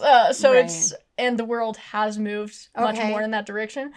If like VeggieTales or something had put a gay kiss in, that would be more like, no, these are Christians watching these, or religious people generally. So I'd see a much bigger problem with something like that. Whereas with, these more or less religious organizations who are obviously trying to cater to people, just they want as much money as they can get. So right. They're immoral, amoral, whatever we want to call it. Like I don't think anyone's like, go Disney, we love you. With their morals. I think that they're trying to cater to people. So I think generally, so read the parental guidance warnings. And I think that me now, where I am, because I have young children still. Yes. Right. And sorry. It's been interesting for me to navigate my daughter in my house, kissing her fiance, right? In front of my children. Like, I'm not going to lie and say I haven't had to, like, work through that to some extent over the past couple of years. I know this might be hard for you to hear. Okay. It's hard to talk about these things, right? Like, but, I guess I feel like what kind of Emma and I came to is that in a way, a movie like Lightyear can be a gift because in advance if you do, if you don't, whatever. But even if it happens, it can give you a good opportunity to have a conversation. Just like if you're out in public and your child sees someone in a wheelchair or someone with a deformity, can I use that word? Is that an unkosher word? A difference in their body some way that's visible, right? Like I don't know all the PC stuff, but how do you want your child to respond, right?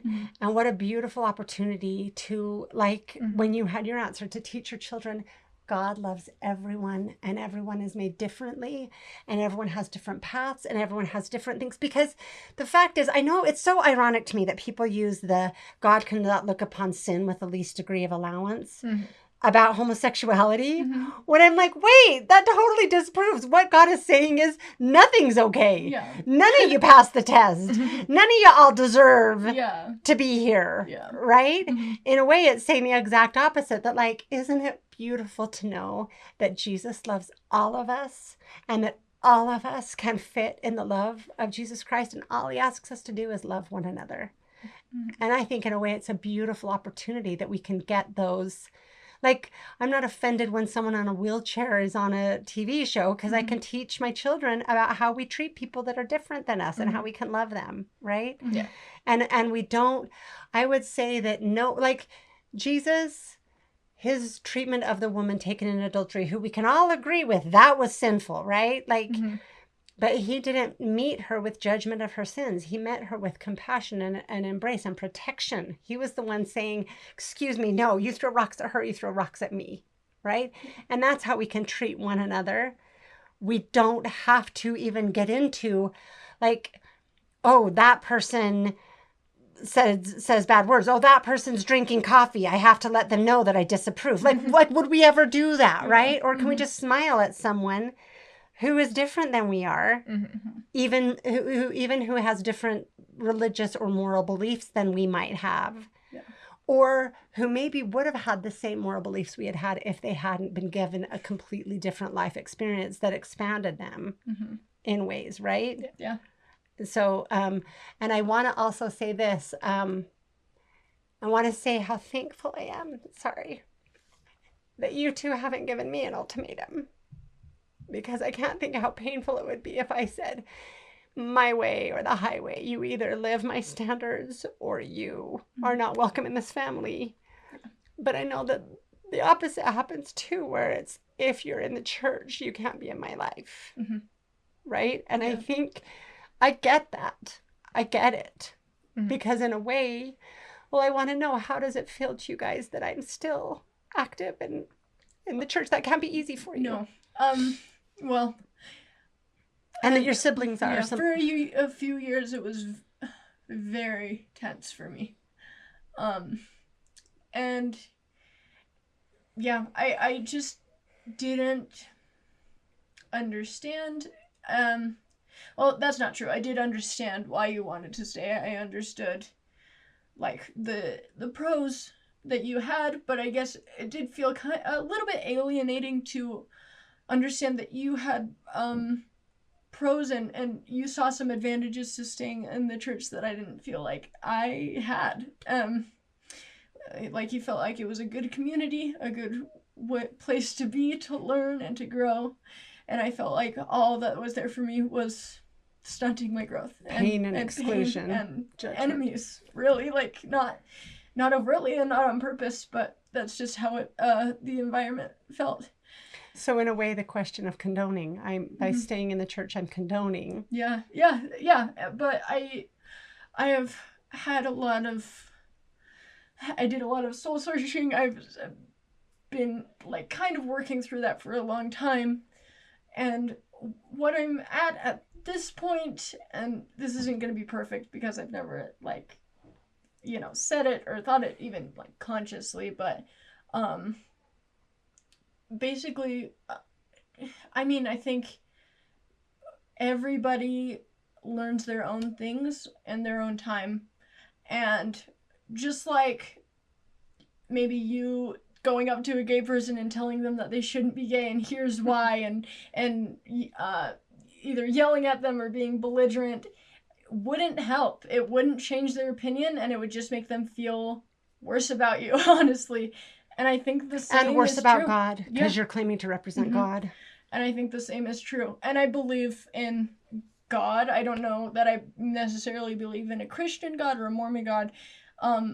But I still believe that I have a duty to represent my beliefs. And my belief, above all else, at this point, is love and kindness. And I believe that I owe that same... I owe you that same grace. That no matter what you do, I know that I wouldn't be able to change your opinion.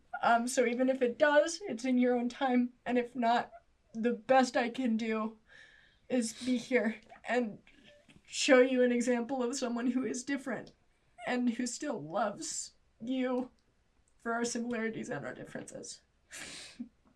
I have to hug you.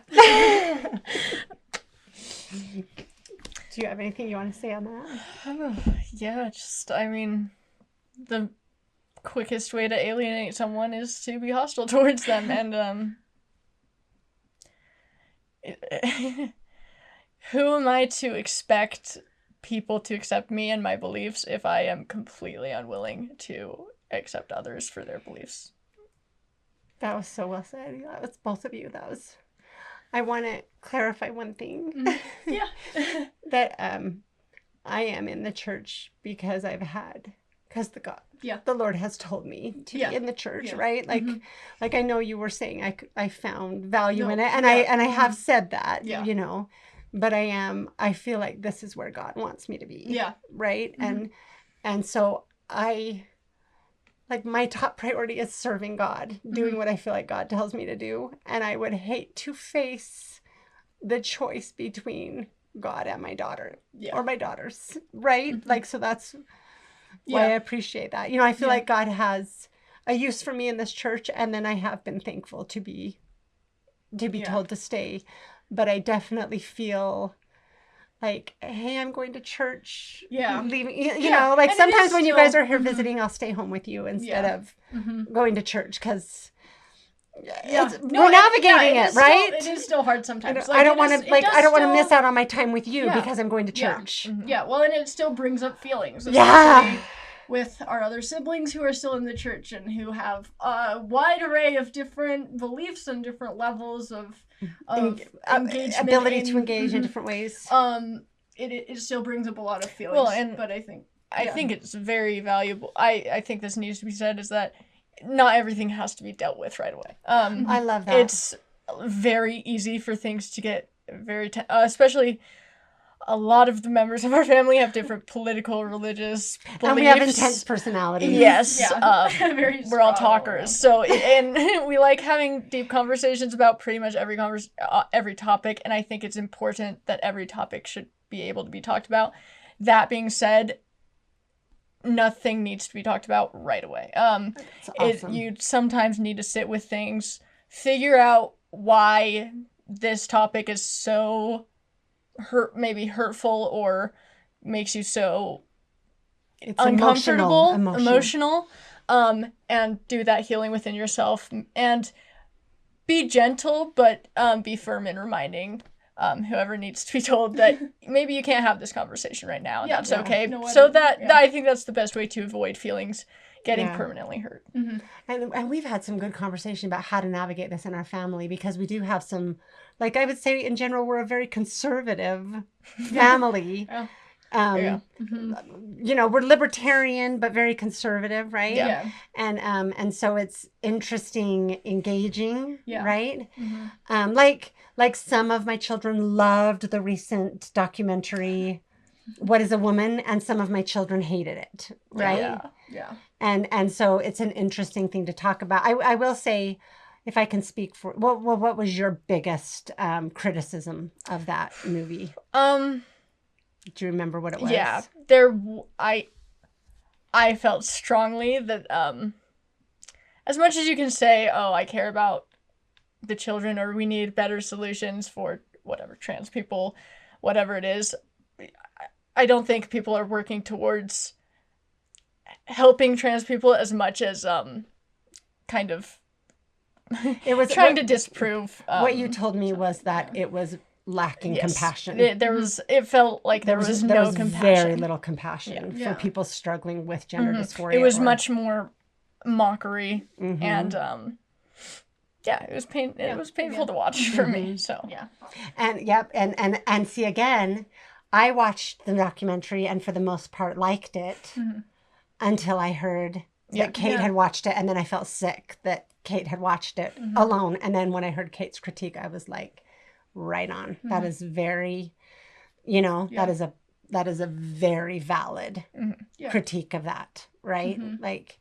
and so so there are a couple of things more that I think we need to talk about. I know that this is long. We'll split it into different videos, right?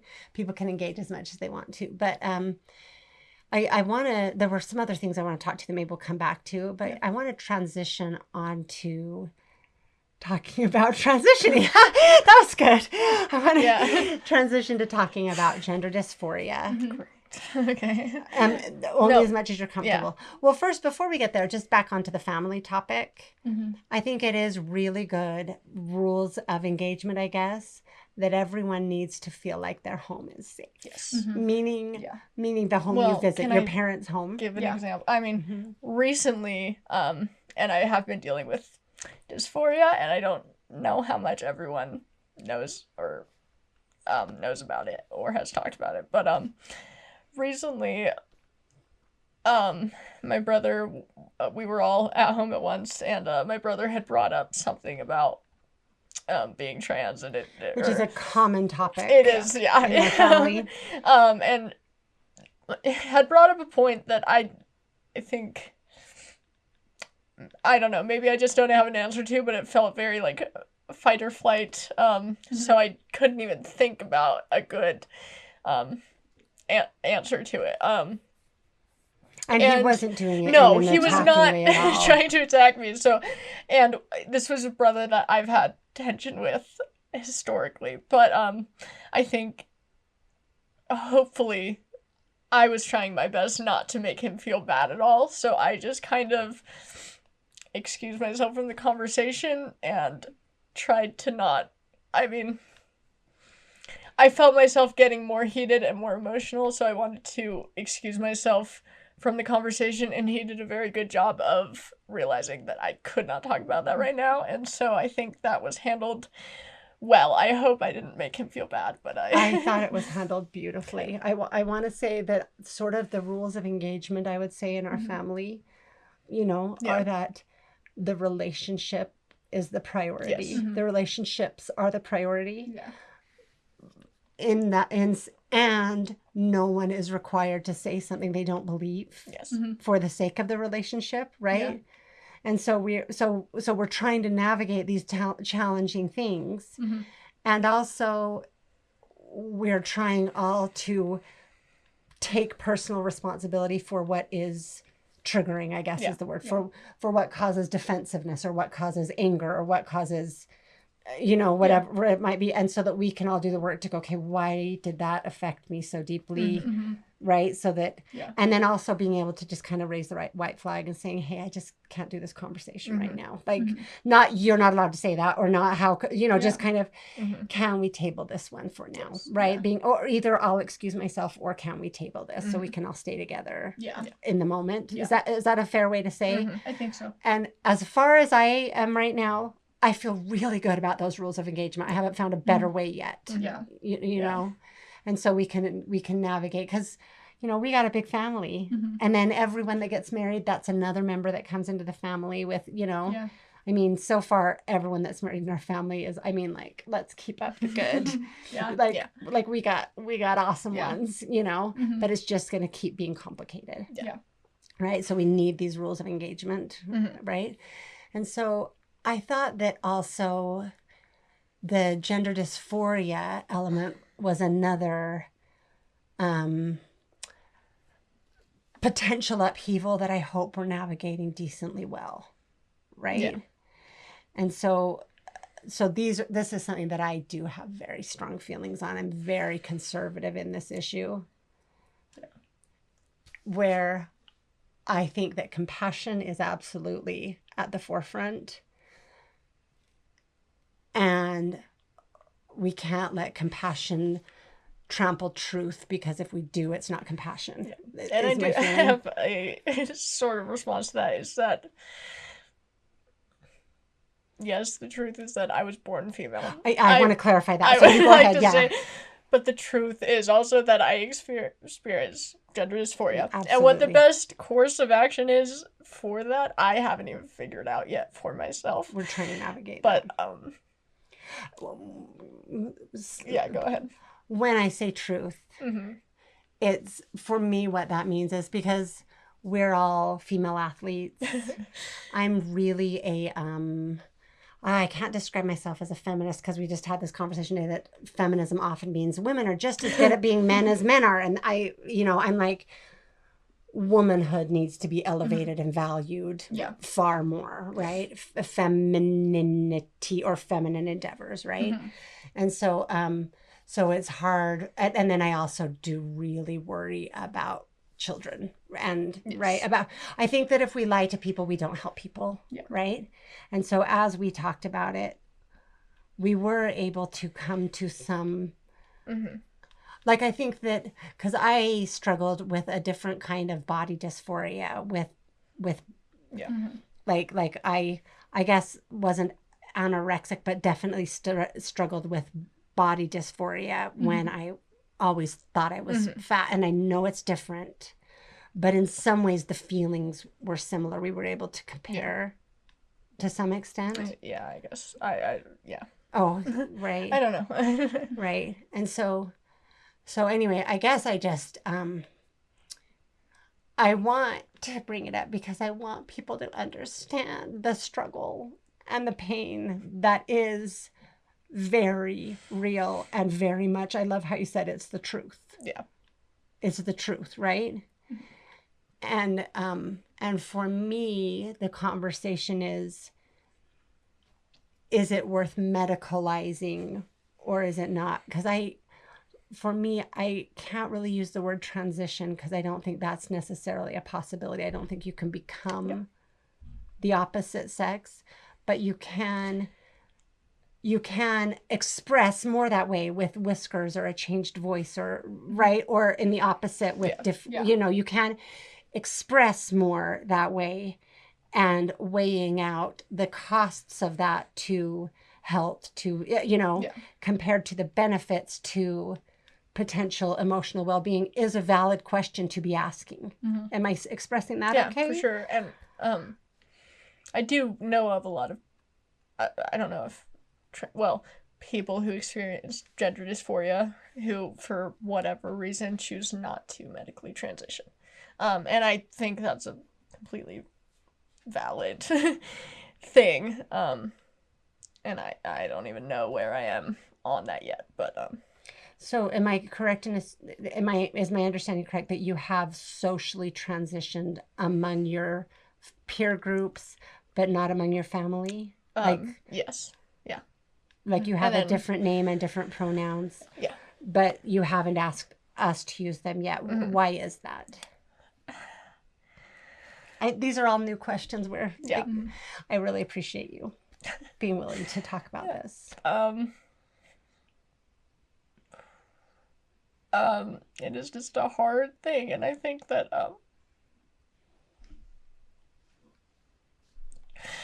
I don't want to ask you to compromise your beliefs, and at the same time it hurts more to ask for something and then for that not to be respected. So can I ask you now? Yeah. Would it help you if you didn't have to ask? Would it help you if I asked Kate? I know you have different name, but I don't know what it is. Would you like us to call you the pronouns and the name that you feel more comfortable with right now in the rest of your life? Or at least, okay, we don't have to answer that right now in front of everyone, but I'm putting that offer on the table for you to think about, okay? Because sometimes it's hard to transition in a family because it can feel awkward. Yeah. But I think that all of us love you enough to, to be willing to do what would help you the most in this unbelievable struggle you are having to deal with. Is that? I hope. We'll decide if this is going to go public or not. Every part of it. Yeah. Sorry. There was another. Okay. Well, why did we do this without tissues? Yeah, that was kind of... Not we all have ADHD. That's fine. Okay, Yeah, we're fine. We'll find something. Okay, we're back now with tissues. We should have had those from the beginning. Okay. So, Emma, how are you on this? Because I think you and Kate still have a lot of social circles in common. Yeah. So you just adjust to where you are right now? Yeah. And that has been a little bit confusing and a little bit difficult to know what to say when we're around family, what to say when we're like in the house even. Like, or just the two of you? For me too, buddy. So it's been weird. Yeah. But yeah, I do use your preferred pronouns when we're outside and What about when the two of you are together? Does it just depend on the context of where you are? When we're together, yeah. Just the two of you? I use preferred pronouns. Okay. Yeah. I didn't realize. Okay, see, I'm learning about all of this. Yeah, and I think that's due to several factors. I'm not conservative. I wouldn't describe myself as conservative, and so in that way, I'm also not sure exactly where I stand on all of this, but I know, again, that I feel like our relationship is at the forefront, and it should be, and I think that if Kate trusts me with that I want to respect your wishes above anything else, and not even that, I don't even believe that it's wrong to do. So that's okay. That's where I'm at currently. So I want to share just a couple of experiences that have helped me move along. And like you guys, like I have to thank you because you've been such gifts to me to help me learn so much more. I don't like thinking about who I would be and how I would still think if I didn't have you guys. You've really, really blessed me to be a person that I'm much happier being. And I'm so thankful that I get to be your mom, you know? So, and like, I want to just share a couple of experiences, because after you had that seminary experience, I felt the need to find community. Yeah. So that was the first time I think I sent you to Rainbow Mutual. Yeah.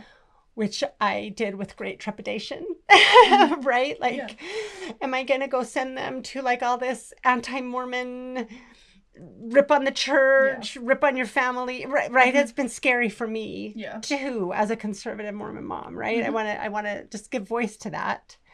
And, but I really, and Dad now is totally supportive of you guys. I think he tends to be less patient with where I am now, but at the time he was really not cool with me sending you either, right? And he started out, he was slower to move, but once he moved a lot faster, right?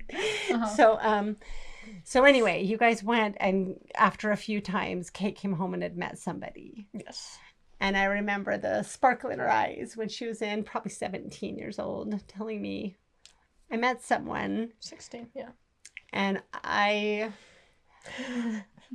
felt like, hey, I know what the Lord has told me, but like, now it's go time. Like, they're not just going to be like either celibate or in mixed orientation marriages, like Kate wants to be or theoretically gay, right? Yeah. It was like, it's real. And that was so unsettling for me in that moment. Right. And, but I was just like, okay, like I wanted to, like that was going on in my brain. I hope I didn't show it. No, yeah. Like I was like, she was just so happy and excited. And I had the most interesting experience because, well, I was sitting on my bed and you were standing on the side of the bed talking to me about this girl that you had met. And I was like listening and, okay, God, help. What do I do? What do I do? What do I do? What's the right thing to do? You know, and like the desperate mom prayer, right? Yeah. And I saw the Lord's hands just come down and pick Kate up, and just the most complete peace washed over me with the words, I've got her.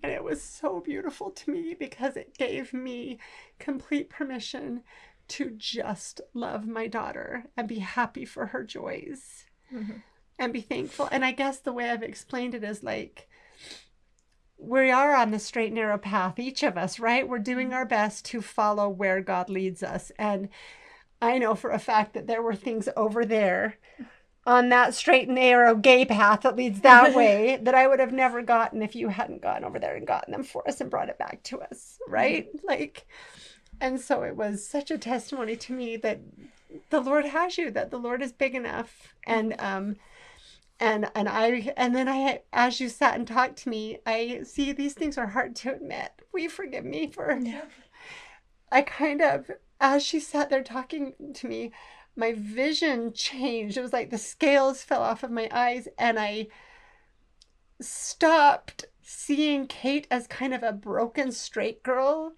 who didn't know how to flirt and who didn't stand up straight and who didn't, do you know what I mean? Like not that I'd criticize, but like all of a sudden I didn't see you as a straight girl who kind of needed help. I just saw you as this like perfect gay girl, like this perfect, like hot gay girl who, like, you know, I don't know how to explain, like this perfect, totally desirable gay girl that I had never seen before. That I was just like, oh my gosh, like she's perfect. Do you get what I'm saying? It was such a strange experience for me. But it was completely given to me by God. And so that was one, just like, these are, guys, my profound experiences I would point to. The one is being slapped and told, I hate being slapped, but it really was. It was like that. Like, it was like, oh, sorry, what did I do? You know, Strictly and being told, lightning, yeah. That's a good way to say it. And then this experience of having the Lord just like say, I've got her. There was the most visceral feeling of, do you think I don't love her every bit as much as you do, you know? And then fast forward a few years and see, like, I've had to learn it piece by piece by piece, but in a way, maybe that makes some people really hate me, that I'm kind of slow because I'm so conservative. I don't know. But, well, I will say I'm teachable. Yeah. Can I get that? The being willing to seek is much more important than, I think, Okay. being what you believe. Right. And I know a lot of people that were like very much like homosexuality is wrong. Oh, I have a gay child. Oh, the church is wrong. You know, like I really care about knowing what God wants me to do. That's just how I work. Yeah. You know, and I'm not saying those moms and dads don't, but this is my journey, you know. And so anyway, so fast forward a few years and Kate's engaged. Okay, we've been going so long that my phone was full and I told the whole story before we realized it wasn't recording. So we're going to try and tell it again. What was it you said? Tell it again just as authentically. Yeah. And also, we're in a sauna. So this is what happens upstairs with no air conditioning while we're recording. But, okay, so this is another story that was very impactful in my life. At my son's wedding, after the shutdowns toward the end of COVID, my husband married them, and then they were sealed the next day in the temple. And so after the wedding, Kate and her fiance came up to me and asked me if I would perform their wedding. And I immediately felt completely overwhelmed because I felt so honored, and I knew they were doing it sort of in our shared genuine feminism of like valuing the feminine and to honor me. And I was so honored, and I was also kind of overwhelmed and scared because performing a wedding is never something I thought I would do, but I was so honored and so thankful, and course told them yes, and then came home, and later that night realized, like, the weight came on me of I didn't know if it was okay to participate in a gay wedding. I didn't know it. I had already gotten the answers about that I can go and support them getting married, and I have to get all of these answers, and just the way I work is I have to do what God wants me to do. That's just the way I work. Yeah. And I realized, and I know that some people might just not, some people might just hate me, and I'm sorry if that's how this comes across. I have to know what God wants me to do, and I've had to learn bit by bit and be directed in our navigating this. And this has been a difficult interview and conversation to have because these are things we don't talk about. Like, I don't talk about my feelings on homosexuality with you guys, right? I want you guys to know that it's nothing here has to be said between us, right? Because none of it affects us or our relationship. Mm-hmm. We talked about being willing to have this conversation in case it would be beneficial for others, but I want you to know how hard it is for me to say these things for my daughters, because I love my girls and I love everything about my girls, and I'm so thankful for who they are. And did it record the part where I was saying how thankful I am to get to be your mom because of how it's changed me? I hope that got recorded. I think so. If not, I said something really great that you missed. Okay. But in any case, that realization that night about devastated me because I knew how vulnerable my little girl and her fiance were, and the thought of telling them I can't perform your wedding was something I could not even consider. But I knew I had to do what God wanted me to do because I can't do anything else. And so I took several days before I even could ask God. I just was kind of a mess about it. And then finally, I'd already lost my 2 little girls and dealt with some chronic pain. And I'd already learned everything God does is perfect and everything is okay.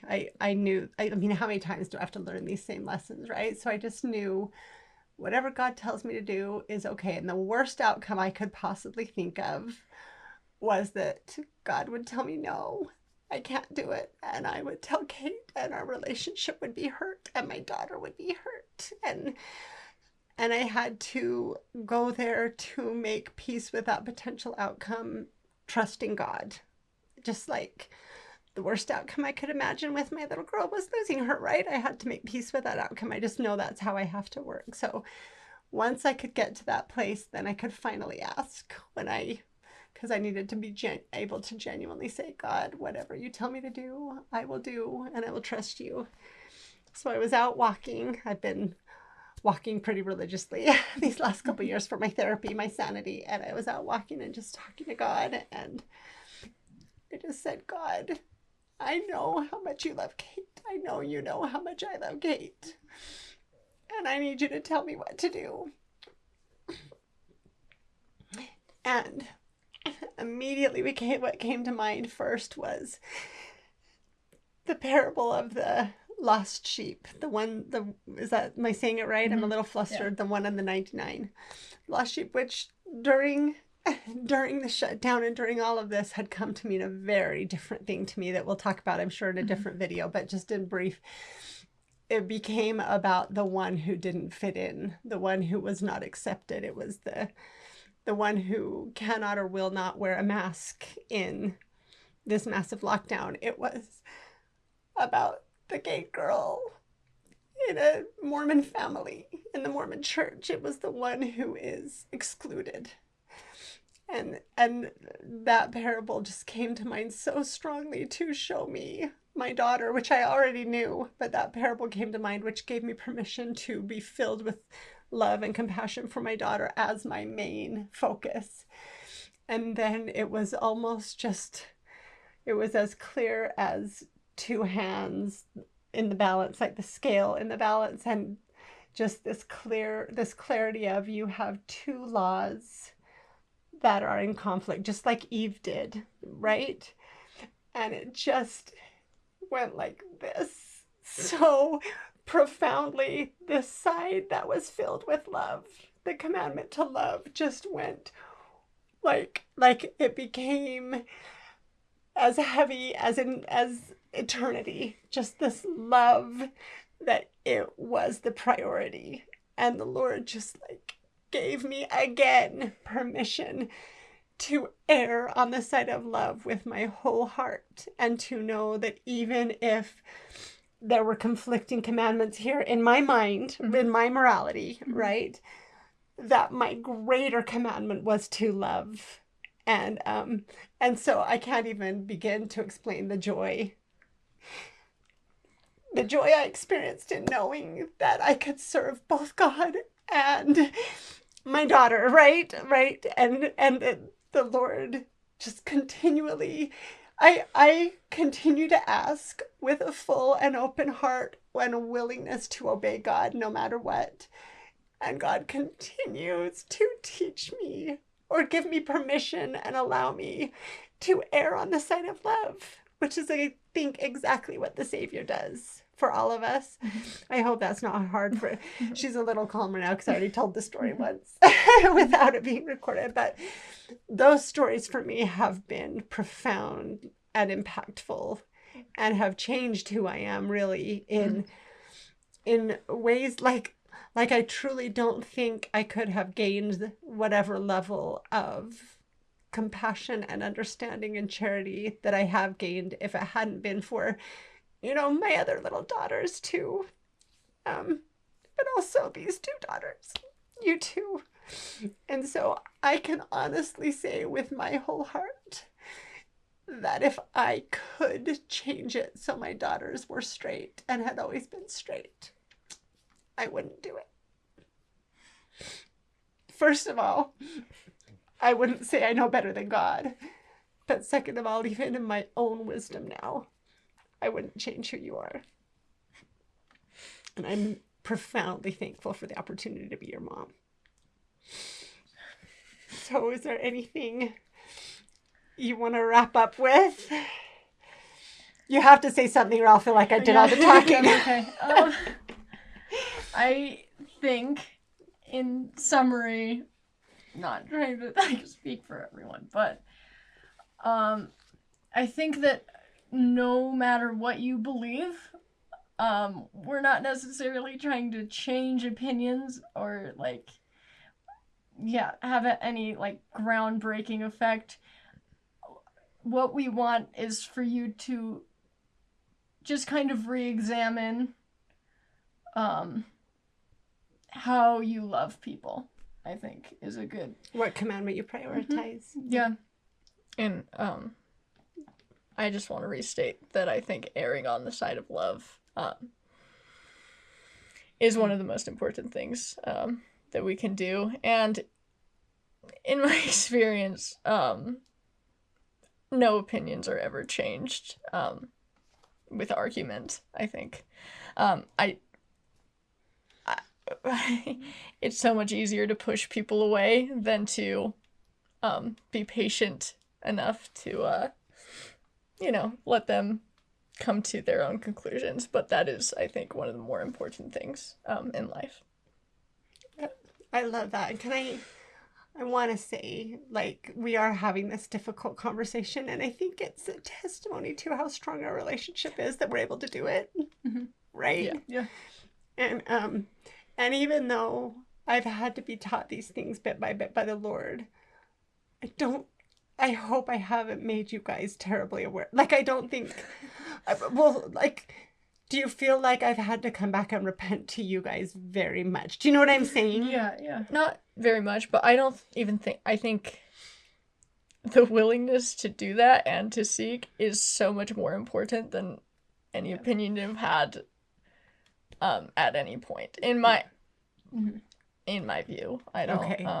So you guys don't harbor hurt or bad feelings? No. I mean, I'm your mom. Of course you have. Everyone hates their mom at times. Yeah. Sometimes it can be hard to hear those things and to kind of remember back, but I think, at least from my perspective, it actually adds depth of character and depth of your convictions. Now, having had to ask the questions, it's a much deeper love, I guess. At least that's how it feels. To know that you would do whatever you felt was true, and to land on this side of it, actually, I think adds to our relationship. I love that. I hope that also, because I know that we're all defining our relationship with God and our idea of who and what God is. Yeah. But maybe to some extent, my relationship with God and my experiences with God helps you guys not feel pushed away from God. Like if I were saying God doesn't approve of you, as opposed to saying, God told me to. God helped me see better. Yeah. Right? Or God, I guess I just think that God, the scripture that keeps coming to mind as you were wrapping up was, all things must fail, but charity never faileth. And how, this is a whole new level of the truthfulness of that. Well, something that's occurred to me a few times is that both, Christianity just generally and kind of the LGBT community are preaching tolerance and love. But I don't think either practices it particularly well, because it is still that intolerance and hatred of people who could possibly think differently. And so actually hearing where I think the truth is important, and the fact that that is your true story is important, and I think that's worth being shared. So what we're talking about is the ability to have a relationship where we can all be authentic, where we can all show up as our authentic selves, knowing that we can be met with understanding and love and acceptance. And I'd so much rather have these things out in the open and not have the passive aggressiveness or the doubt of how does this person see me, or Yeah. You know, do they have some kind of problem with me? I'd rather just talk about it again, with the caveat that not everything needs to be talked about at once, but I do think that every conversation is worth having at some point. Okay. This was awesome. I'm so glad we did this. I hope you guys find this worth your, 3 hours, 4 hours. But anyway, I'm thankful that you guys were willing to sit down and talk and share, and I hope that there was value here. So we laughed that this is 132 problems and this could be episode such and such and such as that, because these are 2 of the problems. But that's not the case at all. You guys are some of my most profound blessings. So thank you, and I love you. Me too. We'll see you guys later.